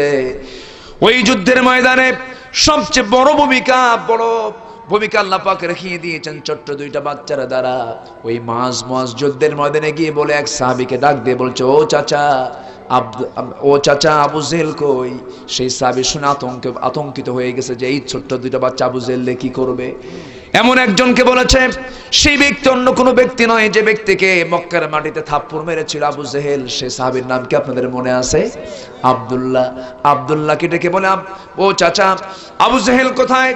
আব্দুল্লাহর তারও তো মূল টার্গেট হলো আমি আজকে আব্দুল্লাহকে দুনিয়া থেকে বিদায় করে দেব, এই প্ল্যানে তিনিও আছেন। এবার ছোট্ট 2টা বাচ্চার কথা শুনে বলে, তোমরা কি করবা? ছোট্ট 2টা বাচ্চা বলে, শুধু আমাদেরকে চিনায় দেন, আবু জেহেলকে দুনিয়া থেকে আমরা 2 জন মিলে দুনিয়া থেকে বিদায় করে দেব। মানুষ ছোট্ট কিন্তু টার্গেট বড়। আব্দুল্লাহ বললেন, শোনো তোমরা যে হিট করবে তোমাদের তো সেই শক্তি সামর্থ্য নাই। এবার বলতেছে একটু চিনায় দেন, ওই যে ঘোড়ার পিঠে বসে আছে কাফেরদের লিডার আবু জেহেল। বলতে যেতে দেরি হলো না, বাস পাখির মতো উড়ন্ত হয়ে কৌশল করে ওই 2 জন ছোট্ট বাচ্চা কাফেরদের সকল চোখ আড়াল করে আবু জেহেলের সামনে চলে গেছে। 2 পা বিছায়া দিয়া ঘোড়ার পিঠে বসে আছে আবু জেহেল। 2 পার্শ্ব থেকে ওই 2 জন ছোট্ট 2টা বাচ্চা এমন জোর আঘাত আনলো, এক আঘাতে আবু জেহেল ধরাশয়ী ঘোড়ার পিঠ থেকে পড়ে গেল, রক্তক্ষরণ শুরু হয়ে গেল। ওই যে জমিনে লুটিয়ে পড়েছিল আবু জেহেল আর কোমর সোজা করে দাঁড়াতে পারে নাই। আল্লাহ বললেন, আবু জেহেল রে, তুই কত বড় লিডার, নাবালক বাচ্চা রাতে আমি তোকে ধরাশয়ী করে ফেললাম। ওরে নমরুদ, তুই কত বড় লিডার, মশা দিয়ে তোকে দুনিয়া থেকে বিদায় করে দিলাম। ফেরন, তুই কত বড় লিডার, আমি তোকে পানিতে চুবায়া চুবায়া মারলাম। আমার বন্ধুগণ, আজকে যারা ফেরাউনের চরিত্র নিয়ে জুলুম নির্যাতন অত্যাচার চালাচ্ছেন, ইতিহাস থেকে শিক্ষা নিলে পরে তাদের জন্য ভালো হতো কিনা বলেন? আমার বন্ধুগণ, এই ইতিহাসগুলো আল্লাহ পাক এই জন্য রেখে দিয়েছেন, যারা নব্য ফেরাউন যারা পৃথিবীতে আছে তারা শিক্ষা নেবে। আমার বন্ধুগণ, জুলুম শাহী বেশি দিন চলে না। জুলুমের বিরুদ্ধে কে আছেন? জুলুমের বিরুদ্ধে কে আছেন? আসতে বলবেন না, কে আছেন? জুলুমকে আল্লাহ পাক বরদাস্ত করেন না। সে আবু জাহেলের জালিমের পতন হয়ে গেল, যুদ্ধ শেষ, যুদ্ধ আর হচ্ছে না, মুসলমানদের বিজয় হয়ে গেছে, সবার হাসি। কিন্তু আব্দুল্লাহর মন খারাপ, আহারে আমি আবু জেহেলকে মারতে পারলাম না।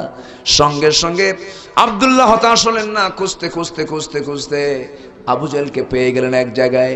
সামনে দেখেন আবু জেহেল রক্তাক্ত চেহারা নিয়ে সে শুয়ে আছে, তাকে চেনাই কঠিন, দাড়িগুলো রক্ত দিয়ে ভেজা।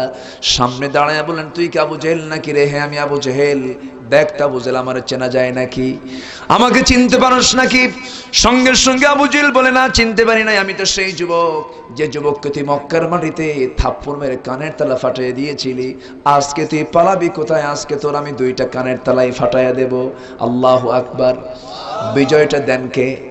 আসতে বলবেন না, বিজয় দেন কে? এমন একটা দিন বাংলার জমিন আসবে, কোন নাস্তিক মুরতাদ বাংলার জমিনে একটা ইঁদুরের গর্ত খুঁজে পাবে না। আসতে কাবেন না, ঠিক কিনা? আসবে দিন, আসবে, জোরে বলি ইনশাআল্লাহ। শুধু 4টা শর্ত পূরণ করব আমরা সৎ কাজের আদেশ, অসৎ কাজের বাধা, নামাজ কায়েম, যাকাত ভিত্তিক অর্থনীতি চালুর আন্দোলন, আল্লাহ এবং রাসূলের আনুগত্য করব। বিজয় কে দিবেন? বিজয় আসবে কার কাছ থেকে? আল্লাহর কাছ থেকে। আল্লাহ কবুল করুন, জোরে বলি আমিন।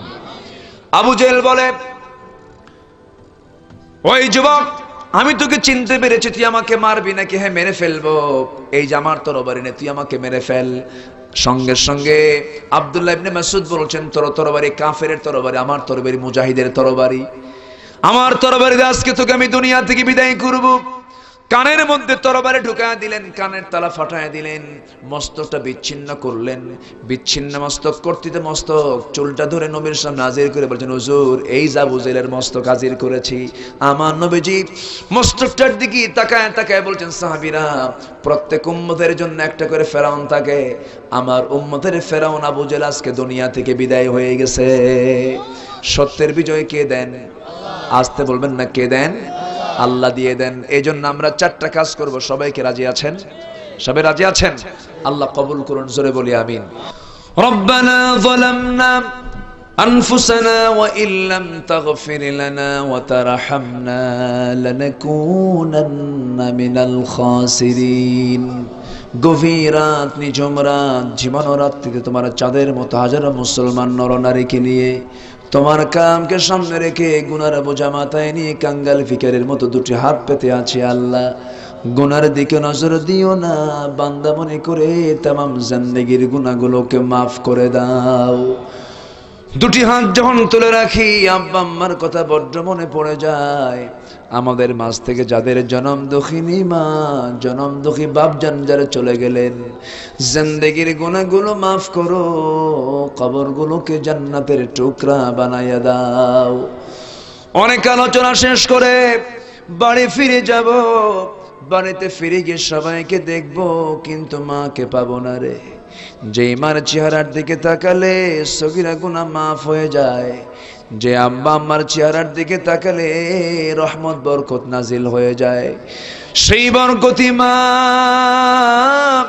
যার বিদায় হলেন, জিন্দেগীর গুনাহগুলো মাফ করে দাও, কবরগুলোকে জান্নাতের বাগিচা বানায়া দাও।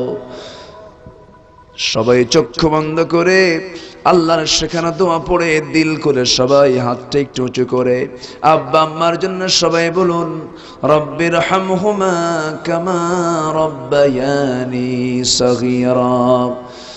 رب ارحمهما كما ربياني صغيرا رب ارحمهما كما ربياني صغيرا আল্লাহ তাআলা বিশেষ করে এই মাহফিলের আয়োজন যারা করলেন আর শোনার জন্য কষ্ট করে যারা আসলেন, বিনিময়ে কাল কিয়ামতের কঠিন ময়দানে যেদিন পিতা তার পুত্রকে চিনবে না, মা তার সন্তানকে বলে যাবে, যেদিন মানুষ কাঁদতে কাঁদতে চোখের পানিগুলো ফুরে যাবে, চোখ থেকে রক্ত বের হওয়া শুরু হয়ে যাবে, সেই কঠিন মুসিবতের দিনে এই মাহফিল আমাদের সবার জন্য তুমি আল্লাহ নাজাতের মাধ্যম বানায় দিও। ও আল্লাহ, আমার ডানে বামে সামনে পিছনে যত ভাই হাত তুলেছেন, আর যত মা বোন হাত তুলেছেন, আল্লাহ সবগুলো তো তোমার বান্দা বান্দি।